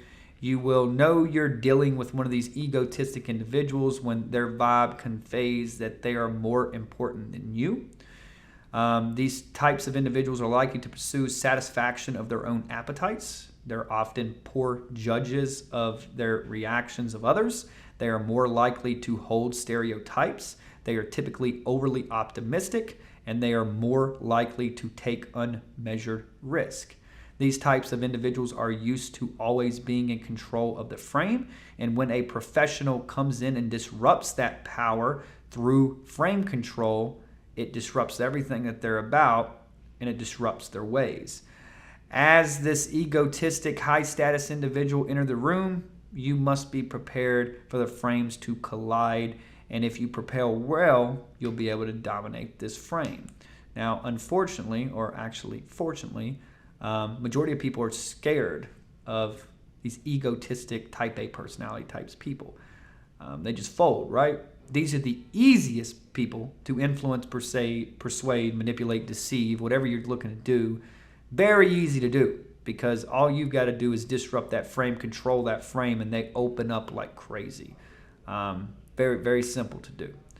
So let's talk about implementing power frames in a business setting. So in an in-person meeting, all right, gentlemen, are we missing anybody? Anybody need any fluids in or out? Great, let's rock and roll. Let's get this party started. That's how I start a meeting. If I'm going in and I got to disrupt the power frame, and that's what my goal is, I'm not going in talking about, hey, how's the weather? You guys are beautiful. Thanks for having me. I can't believe I'm in this meeting. You guys are going to love what I have to offer you. We're the best. I'm not doing any of that low status shit. I'm not doing it. I'm rolling in to rock the meeting, and I'm setting a power frame because I got to disrupt this egotistic individual that I'm getting ready to walk into. So how do I do that? Very simple. In a virtual meeting, I come into the meeting, Jump on the call. I say, all right, ladies and gentlemen, are we missing anybody else that needs to be present for this meeting? Yay or nay? Okay, perfect. Time is money. Let's rock and roll. Let's get this party started. If someone is texting during a meeting, I will legit call them out on it. I'm not there. You have to focus. That's why I'm there. Don't be disrespectful. If I'm giving a presentation and you're fucking around on your phone, on Tinder, texting, whatever, I will stop my presentation. I will look at you and I will call you out in front of the entire room with no questions asked. If someone is reading my documents as I'm in an actual pitch and I'm making a pitch to the entire room and they continue to look at my documents and don't focus on my presentation, I will legit walk over, I'll grab the folder from them, I'll move it away, I'll laugh, and I'll say, we'll get to that later. If I'm pitching, I never let someone control the damn meeting. I tell them the agenda, I tell them how the interaction is going to go, I control the meeting, and that is how the deal works, always. So, power frame takeaways. These are the things that you want to make sure that you are conveying when you are setting power frames. My respect isn't demanded, it is earned. I don't jump because someone tells me to jump. I don't allow other people's emotions to get a rise out of me. When someone's losing their cool, I stay cool, calm, and collective. I don't tell people what I hope to happen. I tell people what is going to happen. Hope is not in my dictionary. Everything that I do, I have confidence in it, and I will not say it if I cannot deliver it. So leave hope. Nobody finances hope. Leave that shit. Get rid of it. Hope is no good. Don't say hope anymore. When I'm confronted or insulted, I don't attack the insult or defend myself. I just attack the frame. I just flip it back around on them, right? So next one, I'm not here to impress. People are lucky to be working with me, which is real. I have hundreds of people demanding my attention all the time, which is real. And I don't need this damn deal because I got 100 other deals in my pipeline that I can take with people that I can enjoy working with, have great partnerships with, and work on long-term business and not a bullshit low-level transaction. That's the difference. So I'm not needy, right? I control the menu. People will select from the options that I present. They do not give me the menu. I give them the menu. Option number 1, option number 2, option number 3. Which option best suits you? There is no other option, right? And I'm happy to walk away from a deal with no regrets. No matter what the money is at stake, no matter what the circumstances are, if I cannot work with somebody, I don't need the money. Not all money is good money. I will walk. So there's your power takeaway frames. You need to start using these.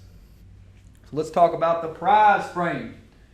Another very insightful frame that you can use when it comes to your social engineering. Now, the prize frame, this is a frame that I use damn near every business interaction that I've ever done. And with this prize frame, you've got to understand that you are the prize. All of you on this call are the prize. You are the professional. You have the keys to the kingdom. You bring home the essence. You are Moby Dick. You're the best of the best, right? You're the talent. You're the prize. So you're not here to perform to win the business. The people you're presenting to have to win you over. You're exclusive. You don't work with just anyone. You've got thousands of people applying to work for you every single day. You don't need anyone. You're self-sufficient. You're self-reliant. You don't compete. You dominate. You're in demand, and your audience needs to win you. That's the prize frame. You are the prize, to start acting like it. People want what they can't have. They chase it, which moves away from them, and they only value the things that they pay for. You want to double your income? Start acting like the prize. Be the prize. Develop alchemy. Become the prize. And if you're not the prize, get back to work and develop some alchemy and become the prize. But you must be the prize. That's how you're going to be successful. Now, don't be needy because you have the talent. You're the expert. Don't thank people for their time. Don't bullshit around. Don't act like you need their business. And if they don't work with you, they'll work with one of your competitors. Or if you don't work with them, you'll work with one of their competitors, right? Everybody's getting sold, no matter what the circumstances are. Only question is, are they sold by you or are they sold by one of your competitors? Simple as that. So you've got to consider that. Now, I always start interactions with prospects forcing them to qualify themselves to me. I'll say something along the lines of, hey, John, I appreciate you. I appreciate you showing up for the call. But, dude, we're extremely selective with the individuals that we decide to partner with. So maybe we can just start today's call with me and you getting acquainted. Give me some context about your business, and, we can go from there, man. So very, soft. You don't want to play super excited and lose all your status. Now, another thing is I don't take appointments unless the decision maker is on the call or in the meeting. So if the decision maker is running late and his team asks me to go ahead and start and they will brief Mr. Big Shot, I'll legit say, gentlemen, come on, that's not going to work for me. We had an appointment. He was supposed to be present. I know things come up, but if we can't get Mr. Big Shot here in the next 10 minutes, we're going to need to reschedule for another time so we can make the most out of our time. Fair enough? Boom. They'll get Mr. Big Shot there. So your job is to reframe everything that your audience does to say that they are trying to win you over. What you don't want to do is get into a situation to where you are not the prize. That is never good, right? So don't walk on eggshells. Don't be needy. And excuse me, ladies here, this is not referring to you, but don't be a little bitch at the end of the day.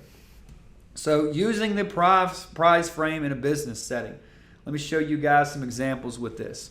Our firm does work a bit differently than most, John. We're an application-based only firm, and we are extremely selective when it comes to the clients that we choose to represent. With that being said, I don't necessarily have anything to sell you on today's call. Matter of fact, I'm not even sure if we're a fit for each other just yet. So maybe you can start today's call with you telling me a little bit about you and your company. Then I can spend some time showing you what we do, who we do it for, and how we do it so well.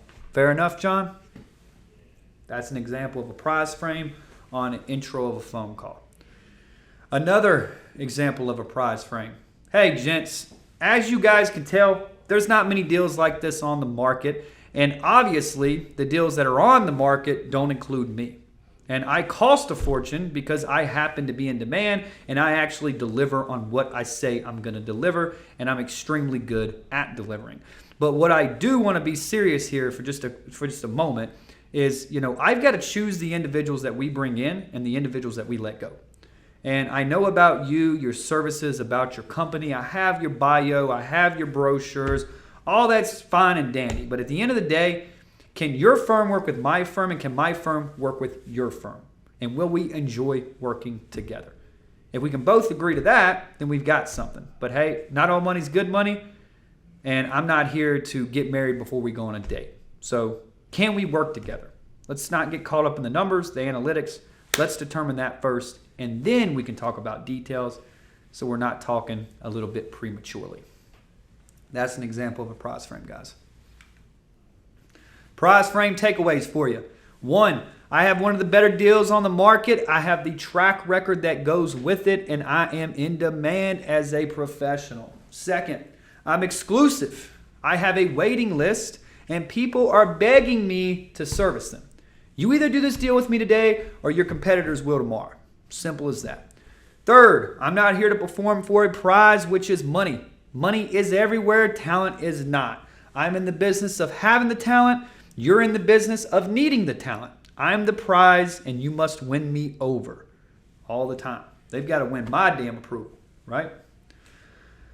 4, I'm extremely selective with the individuals that I partner with and decide to work with. This is not a transaction. This is a partnership. This is a long-term relationship. I don't need money. Not all money's good.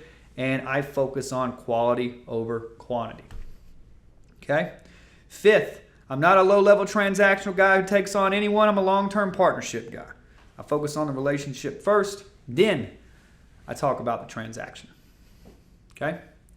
So there's some prize frame takeaways for you. Now let's talk about another beautiful frame, the time frame, another one that I use in every single interaction no matter what the circumstances are. Now the time frame is another very powerful frame that you can use in a business interaction.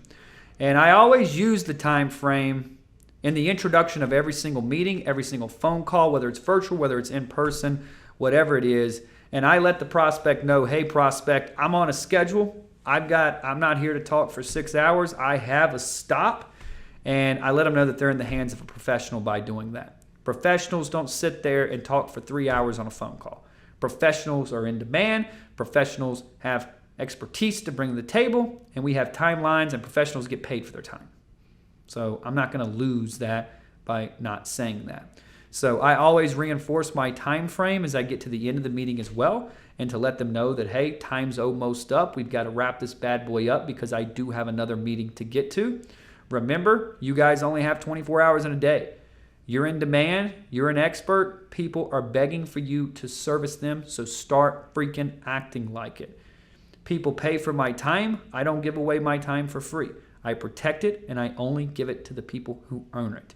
If you guys are like me, if you guys have a lot going on, multiple businesses, whatever the circumstances are, you know it would be nice to have 72 hours in a day to get everything done. But unfortunately, that's not going to happen anytime soon. So you have to become a master of saying no. I literally like to say no 80% of the time and say yes the rest of the time. And that little change took me years to do because I'm a yes, yes, yes guy.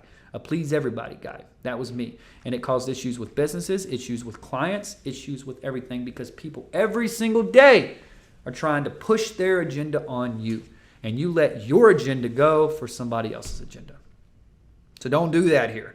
I never thank people for taking time for a meeting. I never say, I appreciate your time. I never say, thanks for fitting me into your schedule.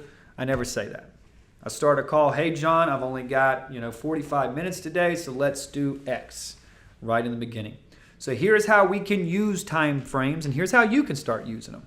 Beginning in my intro on every single script that I've ever built. That's what I like to hear, dude. So here's the deal. I do want to be respectful of your time today, and I want to be respectful of mine. I've only got an hour before my next meeting, so I do have a hard stop at 10:55. But before we jump into it, I do want to set some clear expectations up front for us, just so we're both on the same page. Time frame set. End of pitch. All right, John, looks like our time's up. I've got to wrap this bad boy up and get to my next meeting. Do you want me to send you over a contract or what? Another example, end of pitch. Gentlemen, as you can see, this is a great deal. And if it wasn't you, if it wasn't for this, you would be here asking for a second meeting. Now, I know you love the deal. You should love the deal. The deal's hot. The deal is, quite frankly, supermodel hot. And I'm not here to pressure you into some deal because I don't believe in pressuring people into deals that they shouldn't be involved in. But I do want to set some clear expectations here. As I leave here today, you guys are going to have exactly 1 week to get your ducks in a row and engage us as your marketing partner. If not, we're going to have to go do this deal with one of your competitors. That's the way we work. Fair enough? Cool. Boom. Move on. So time frame takeaways. Here's you a couple of them. 1, people pay for my time and not everyone is worthy of my time. My time is not given, it is earned. 2nd, I've got a schedule. Business is booming. Everyone wants my time. I'm busy as hell. I don't have time to shoot the shit and be a part of a non-productive meeting or a call. 3rd, you got a start time, you got an end time in every meeting no matter what the circumstances are. All the time. Okay? 4th, I always use a time frame in the beginning of my introduction, and I'll reinforce the time frame as we get into the call. When we get to the end of the call. 5th, I use a time frame to incentive-based close all of my prospects. So I let them dictate where the relationship goes at my end of my close. I give them a 2-option close, and I say, hey, John, I'm going to let you dictate where this bad boy goes. Here's the deal. I'm going to get my executive assistant to have my legal team draft up this contract and send it to your inbox by the end of business today. Now, you're going to have 7 days to review the contract. If you have any questions through that 7-day period, and this is seriously a priority for you, you need to reach back out to get clarity on whatever you need to, and we'll get you sorted out and get the agreement amended if there is something that needs to be changed. However, if I send this to you, 7 days go past, I'm not going to chase you, man. I'm not going to chase you down. I'm not going to look for you. So if you can't get this done in 7 days, it's not a priority. We've got Fortune 500 companies with 1,000 plus employees that get these deals done in 7 days, so that's not an excuse either. Fair enough? That's how you do that. So that's how I use time to incentivize somebody to close. Now, let's talk about the intrigue frame. The intrigue frame is used when I'm using or when I'm selling to an extremely analytical personality type. Fine details will disrupt your pitch. Getting caught in the analytics and the numbers can ruin a pitch. Now, you've got to control that narrative and control access to the details. So humans have two cognitions: a hot cognition, which is feelings like desire or wanting excitement, and cold cognitions, which are problems that, are all about analyzing and problem solving. But here's the key. You can't have both of these cognitions fire at the same time. It doesn't work like that. So as a sales professional, as somebody who is a master of pitching deals, as a human hacker, social engineer, you cannot get caught in the sauce. Nothing will kill your deal quicker than allowing your audience to overanalyze numbers or study details during your presentation. The key to preventing this is to basically control access to the details that you basically give them. I try to pre-frame my presentation to where I cover subtle details so I don't get the questions later. But if it's not enough, and if the person I'm hacking is extremely analytical, I try to control the frame, and I do just that. Does that make sense? So you guys cannot get caught up in analytics. I know it's hard, but you have to reframe out of it.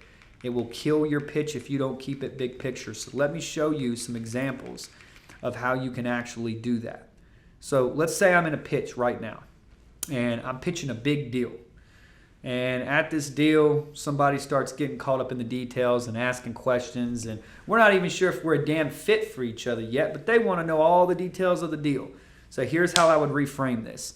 Listen, man, you're trading $54,000 one time to go from $100K a month to $300K a month. That's 5x your current monthly revenue, and that's $2.9 million in newfound revenue. That's the deal from A to Z, dude. These are the other facts, all these other details, all these analytical things. We can verify this stuff later on, but we need to focus on this. Are you and I a good fit for each other, and should we do business together? It's a little bit premature to be talking about details when we haven't even established that yet. That's how I would reframe that. So when your target drills down on technical materials and details, you must break the frame by setting your own frame, like I just did above, or you can use something that's not as aggressive, like the example below. Listen, John, I appreciate all your interest and all the technical questions. And, honestly, man, I'd be happy to answer those questions at the end of today's meeting or maybe at another meeting.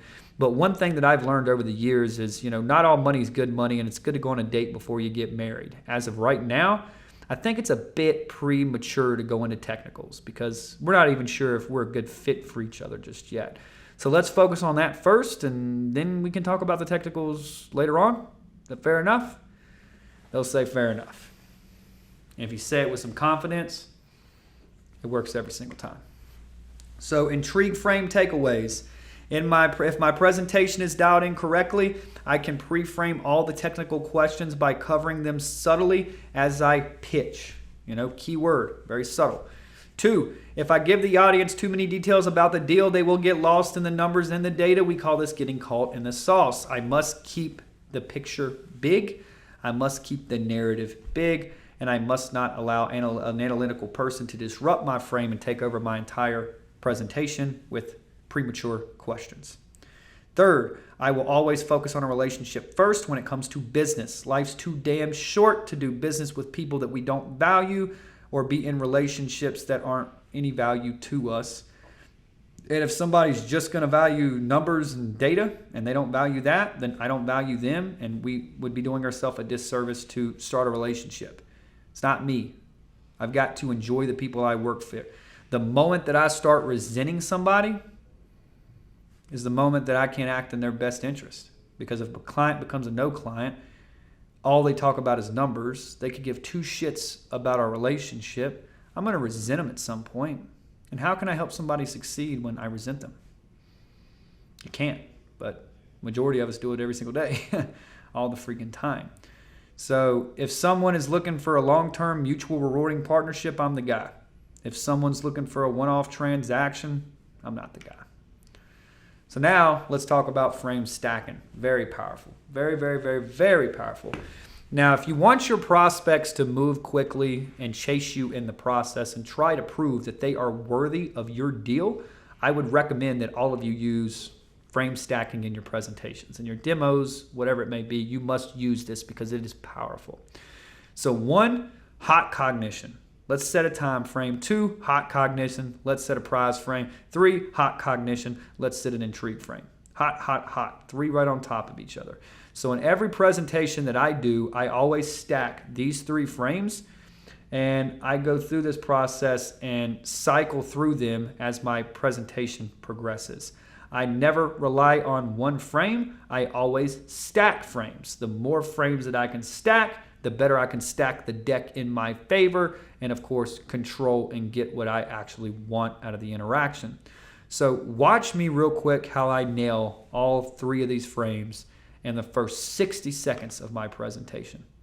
Ready? Here's an example. So here's the deal, gentlemen. I've only got an hour before my next appointment, so I do have a hard stop at 10:55, which gives us roughly about an hour together. So before we kick this bad boy off today, I do want to set some clear expectations up front for us so we're all on the same page. Our firm does work a bit differently than most. We're an application-based only marketing solutions firm, which honestly just means we're extremely selective when it comes to the clients that we represent.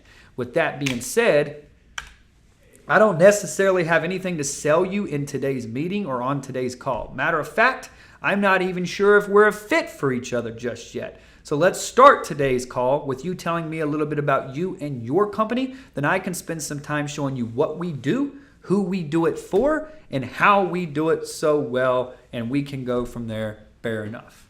Look at that. Boom. Time frame set, prize frame set, intrigue frame set. In the first 60 seconds of the call, as soon as I set the agenda and the intention, boom, done. Ready to rock and roll. Now, your prospect thought that they was going to a meeting that you were going to pitch them today. Now, all of a sudden, they're pitching you. You flipped the entire table. You dominated the frame, you set the frame, you own the frame. They're not ready to pitch you. Their pitch will be garbage because they couldn't prepare. You already have done this pitch over and over and over. You have prepared. They'll go first, you'll go second. Your status will raise because your presentation and your pitch is next level. Their status will go down, and you will ultimately get what you want. So I've been studying and implementing frame control for like 4 or 5 years. It took me nearly a year to master it because I couldn't find a lot of research on the concept as a whole. There was just not a lot of information out there, and what I did find, it just wasn't productive. It contradicted the other stuff that I found. It was a disaster. So, it was hard. But instead of telling you to just go out and research this bullshit because it's going to send you on a wild goose chase and you're going to be chasing like I did, I'm just going to make this extremely easy for you. Trust me, I've used this to make millions upon millions of dollars. There's nothing else you need to do. I've already done all the research, taken all of it, interviewed all the psychologists, brought all the subject matter experts in to come to this conclusion. And I'm going to just give you all the assets directly below this video. Don't get caught in the sauce. Focus on what I give you as homework. Go through that, and this is going to help you master it with no questions asked. So I'm also going to show you how to take all this psychology and high-level mind tricks and frame stacking, and I'm going to show you how to stack this bad boy in a human hack and alchemy script on the next week, week 2. And literally, you're going to be able to take people from zero to hero overnight. You're going to be able to sell more services, do more deals, impact more people, and of course, build a thriving team in your organization once you understand this. So if you guys are feeling overwhelmed at this point in today's video, I want you to rest assured. You don't have to know all these components right off the bat. You're not going to have to memorize all of this. At this point, you've been exposed to the information, but competence equals confidence. So you're going to have to practice it. You're going to have to do more. But with that being said, I'm not going to make you know all of this. I'm going to show you how to take everything that we talked about, and I'm going to show you how you can put it in a human hacking alchemy script. So don't stress. Stick with me. I got you guys covered. Now let's talk about part number 8, building instant rapport. Rapport is a relationship in which people are involved in a social interaction, and in that interaction, they understand each other's feelings, their ideas, their views. They have a mutual understanding and even empathy for one another. This allows communication to be extremely easy and, of course, natural. Wikipedia defines rapport as one of the most important features or characteristics of unconscious human interaction. It's when human perspectives are almost in sync, which we briefly discussed in our last module, The Art of Elicitation. Now, do you guys remember how we discussed meeting someone that basically just made you naturally want to open up to them and be friends with them? Remember, rapport is what makes this whole thing happen. Building rapport does this. So rapport is the key element to developing a relationship with any person. Without rapport, you are dead in the water. Your social engineer is gone. Your human hack is failed. It's over, right? So at this point, you're probably asking yourself, what's some little tricks that we can use to build rapport? Well, first thing is be genuine about wanting to know people. How important are people to you? Do you enjoy meeting new people?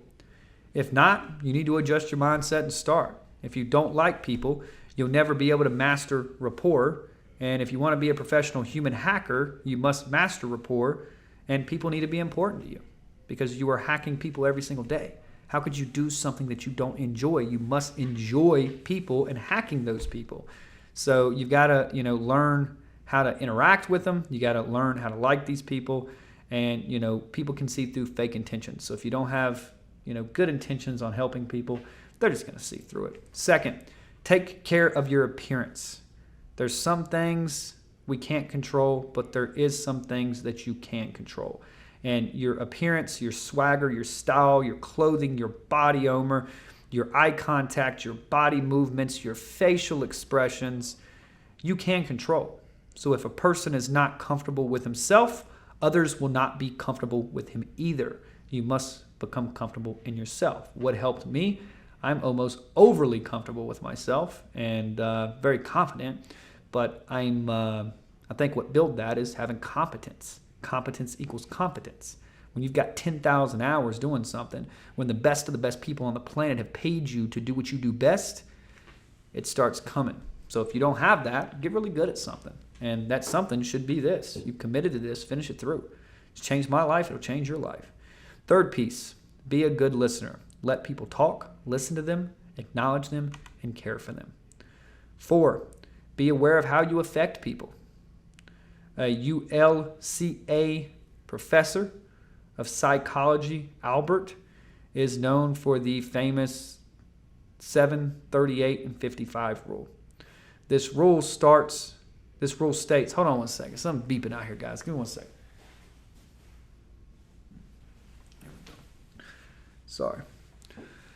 So back to the 7, 38, 55 rule. This rule states that communication is only 7% words, 38% tonality, and 55% body language. Now, as a human hacker, you must be aware of how you affect people. If you focus on your end goal, the entire interaction, this will affect how people come into contact with you in a very negative manner. You must be conscious of your appearance, your words, your body language, and how you're expressing yourself. But look at that rule. 7, 38, 55. So if you're doing phone sales, hangout sales, Google Hangout, Zoom, whatever the circumstances are, it's a proven fact. 7% is the words that you say. 38% is how you say it. And 55% is your body language. 55% is your body language. So why aren't you doing Google Hangout calls? Facts are in the pudding. The 5th piece, keep the conversation off yourself. We all love to talk about ourselves, and if you want to kill rapport, be an arrogant asshole who talks about himself nonstop. Don't be the annoying person that is the guy that nobody likes, that's just draining and energy sucking because all he does is talk about him. Nobody likes that shit. 6th, empathy is the key to rapport. Empathy is the intellectual identification with experiencing the feeling, thoughts, of attitudes of another human being. You need to be empathetic. People need to know that you care. And people will, of course, like you more. if they feel like you are empathetic.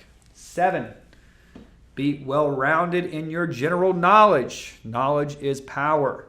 If you want to be a master human hacker, you must be a reader, you must be a studier, you must be a learner, and you must understand the more that you learn, the more that you earn. I'm not saying that you need to be a know-it-all, but I'm saying don't be stupid. Be fucking intelligent. Keep training, keep practicing, keep learning. 8th, develop your curious side. Don't be so black and white in life. There is gray. People are often too self-righteous when it comes to their beliefs or their thoughts when they think, certain things should be done a certain way. Self-righteousness is not a positive trait. You need to develop a curious side about how people think, operate, and function.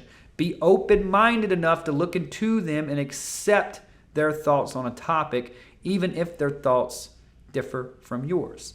When you're curious about other lifestyles, cultures, languages, etc., you will begin to understand what makes people tick. Being curious also keeps you from being rigid and unbending in your personal judgments, and it'll help you understand more people. So there's a gray. Not everything's black and white. Sit down at a table with 15 people. You get on the topic of politics. One person says they're a fan of Trump. One person says they're a fan of Obama. What happens? The entire table splits into two. An argument outbreaks. All of a sudden, everybody's fighting over two motherfuckers that they don't even know. They've never met. They never ran a country. They're not qualified to give advice on how to run a country. However, they're arguing over it, and they're willing to ruin relationships, friendships, over people that they've not even met. That's black and white, my friends. 9, find ways to meet people's needs. Dr. William Glasser wrote a book called Choice Theory, in which he identified 4 fundamentals of psychological needs for humans. As humans, we need 1, belonging, connection, and love. 2, power, significance, and competence. 3, freedom and responsibility. And 4, fun and learning. As a human hacker, if you can create an environment that provides all 4 of these basic needs to a person, you can create bonds that are quite frankly unbreakable. As a human, we all have desires. We all have to fulfill those desires, but when another human has the skill, power, and connections, or the ability to help us fulfill our desires quicker, we tend to jump to this person for help. If you can help people fulfill their desires, you'll be able to not only meet people's needs, but be the solution that gets them to their actual needs, right? As Lucifer said, what is it that you truly desire? 10th, mirroring your prospects' vocal tones and speech patterns. As a human hacker, you must be able to listen to your prospects' vocal tones and speech patterns and successfully mirror them. If you're speaking to a timid, shy, slow-talking southern gent, mirror them. If you're speaking to a timid, or if you're speaking to a fast-paced, loud New Yorker, you got to match that. If you go through my personal human hacks, you'll notice every interaction, I'm constantly mirroring the prospect and changing my vocal tones to mirror theirs without them even knowing it. Right?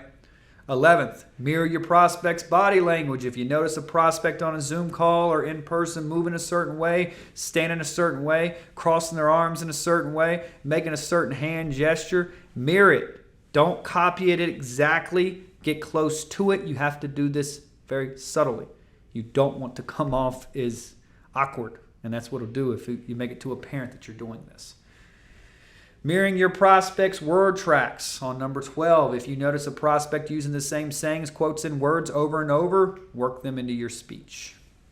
Now, part number 9. Let's talk about the human buffer overflow here. Very important concept that I want you guys to understand. So here's the deal. A glass can only hold so much liquid, right? If you've got, let's say you guys have a 10-ounce glass, and you try to pour, matter of fact, all right, this is a 20-ounce bottle. Now, what happens if I pour 36 ounces into this bottle? Well, it's only 20 ounces. That's all it can hold. What do you guys think happened? I mean, what happens? Of course, the damn thing overflows and spills all over the place. Why? Because the container is not built for that. That's what happens. So if you try to force the container to hold more liquid than it's supposed to, in a glass format, you can even break the glass. So computer software works the same way, right? If you inject too many commands at a computer, the memory or the graphics card or the hard drive can't withstand the commands. What ends up happening? The computer crashes. And believe it or not, human minds work the exact same way. If you overload them, they don't know how to process the information, things start happening, right? So as humans, we have areas of space that is given for something to happen or to hold data. These spaces are called a buffer. If a certain data set does not fit the space that we have for it, guess what happens? We don't crash like a computer, but it does create a momentary opportunity for a human hacker to inject a command that will tell the brain what to do with that extra data. And that's what we do as social engineers. So, the goal is, with the human buffer overflow, the goal is to identify a running program in the mind and insert codes and commands into that program that will allow you, the social engineer, to control the moment of thought to a certain direction, right? So I want you guys to take this little concept for a test drive yourself. As you hear my voice, now I want you to focus on the photo to the right of this text. And as fast as you can, try to read the color of the word, not what the word spells. So again, as fast as you can, try to read the color of the word, not what the word spells. Do it again, faster. As fast as you can, try to read the color of the word, the color of the word, the color of the word, not what the word spells. So I'm going to try it with you. So we're supposed to read the color of the word, but not what the word spells. Color of the word, but not what the word spells. So green, blue, orange, black, red, green, red, blue. I've already messed up. You see how hard it is? Do it. Look at it. And try to actually read the color of the word and not what the word spells, but do it fast as you can. You automatically, your mind wants to say what the word says, not the color of the text. So what happens to me is I want to do this. Yellow, blue, orange, black, red, green, purple, yellow, red, orange, green, black, blue, red, purple, green, blue, orange, yellow, blue, orange, black, red, green. Look how easy it is to say that, because my mind's telling me that that's how I'm supposed to read it. I'm not supposed to read the color of it. You see what I'm saying? That's a human buffer overflow. Now, majority of us, we were able to read it to some extent, but we had trouble struggling to go through it. Now, why do we have such a hard time with this exercise, you may ask? Well, it's because it's injected commands. Our brains want to read the words. They don't want to pay attention to the damn color. It's the way that our minds are wired as humans. Our brains see the color, but it reacts to the word being spelled first. Therefore, we thought in our minds the word, not the color. The exercise shows that having code executed in the human brain that might be the opposite of what a person is thinking or seeing is actually possible, and we can do it as social engineers. Now, the human buffer overflow foundation, people make majority of their decisions subconsciously.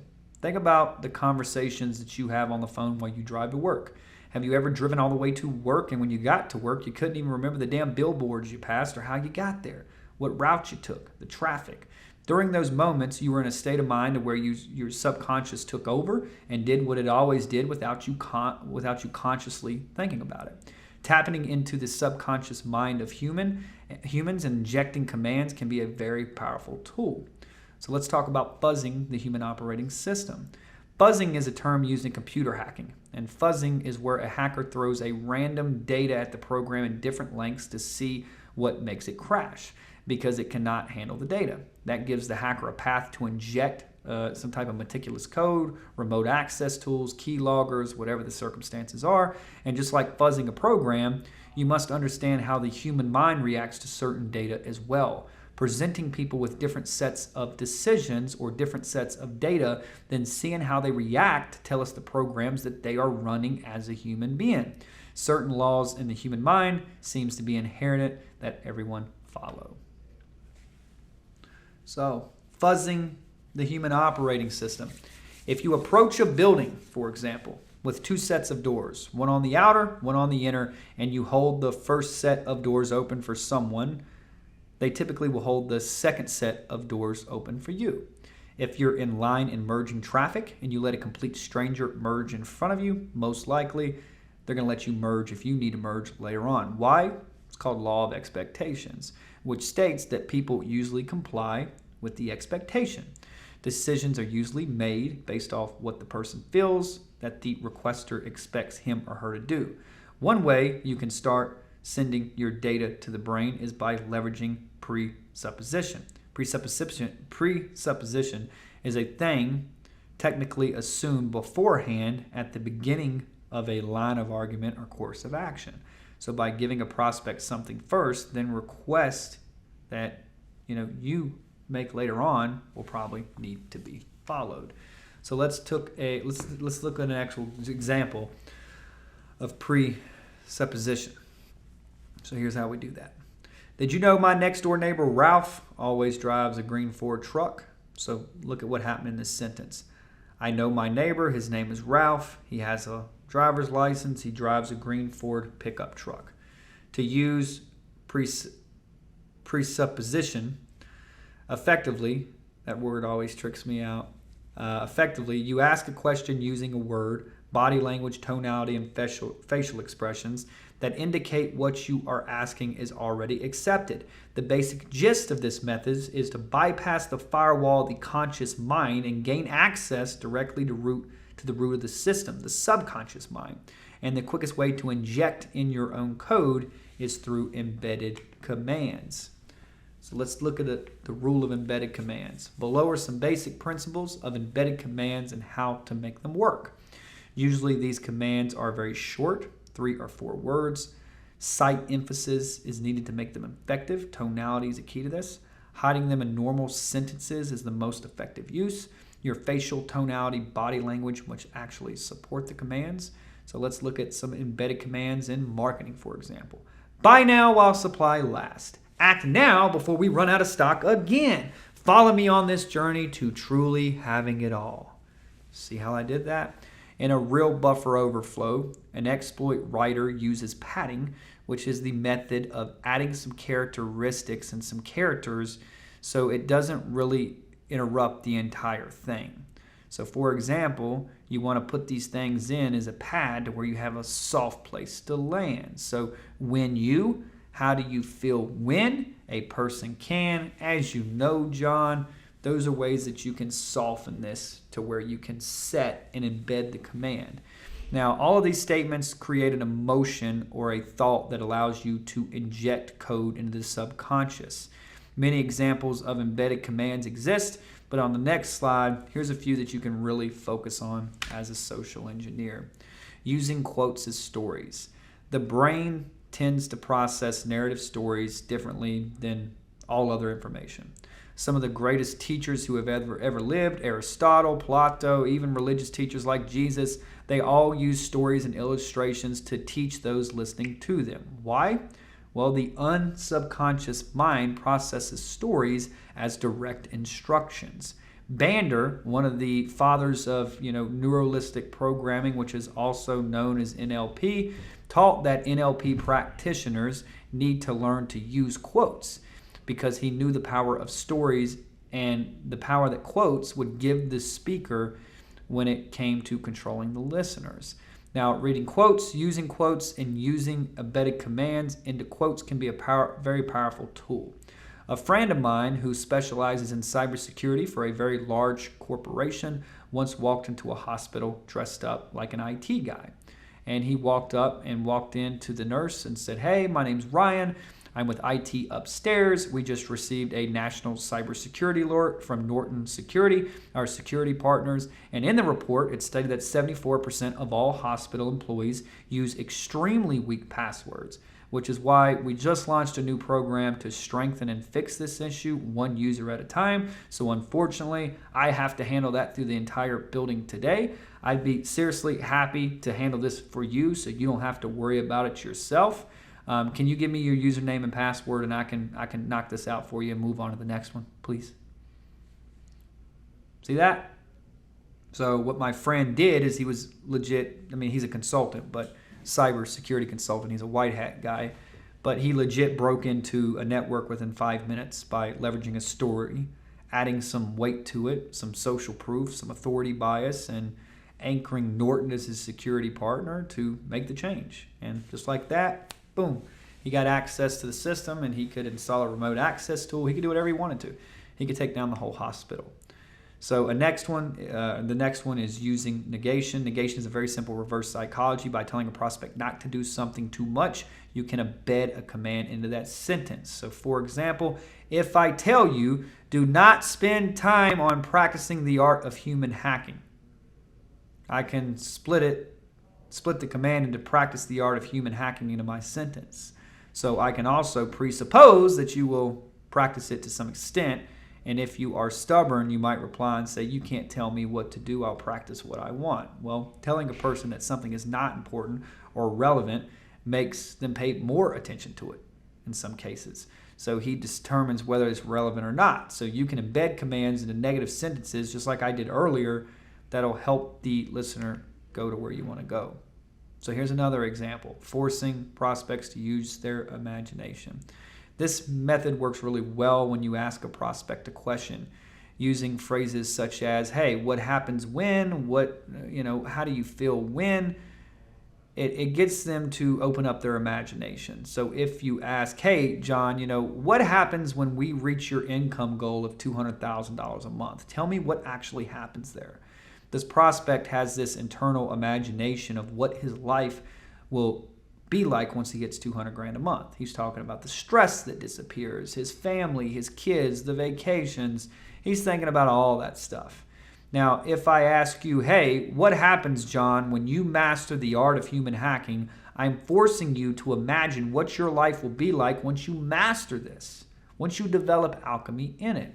So think about it this way. If I tell you right now, hey, dude, imagine a unicorn. What's the first thing that you did? You imagined a unicorn. Now, what if I tell you, hey, John, don't imagine a unicorn? What's the first thing you thought about? A unicorn.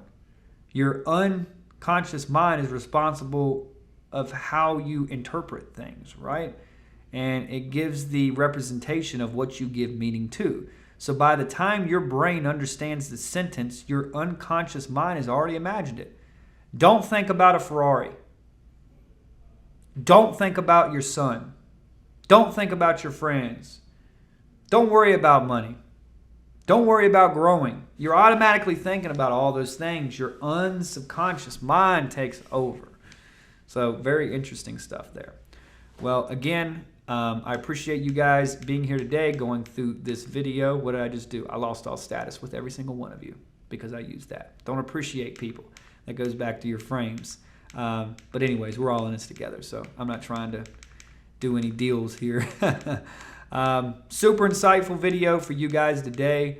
It's going to be a super long video, but yeah, we talked about a couple of things. What I would highly recommend that all of you do, go below this video. The homework slide's not in this slide because my little checker person didn't check this slide. So my apologies for the punctuation, for the grammar issues, but you guys get the point.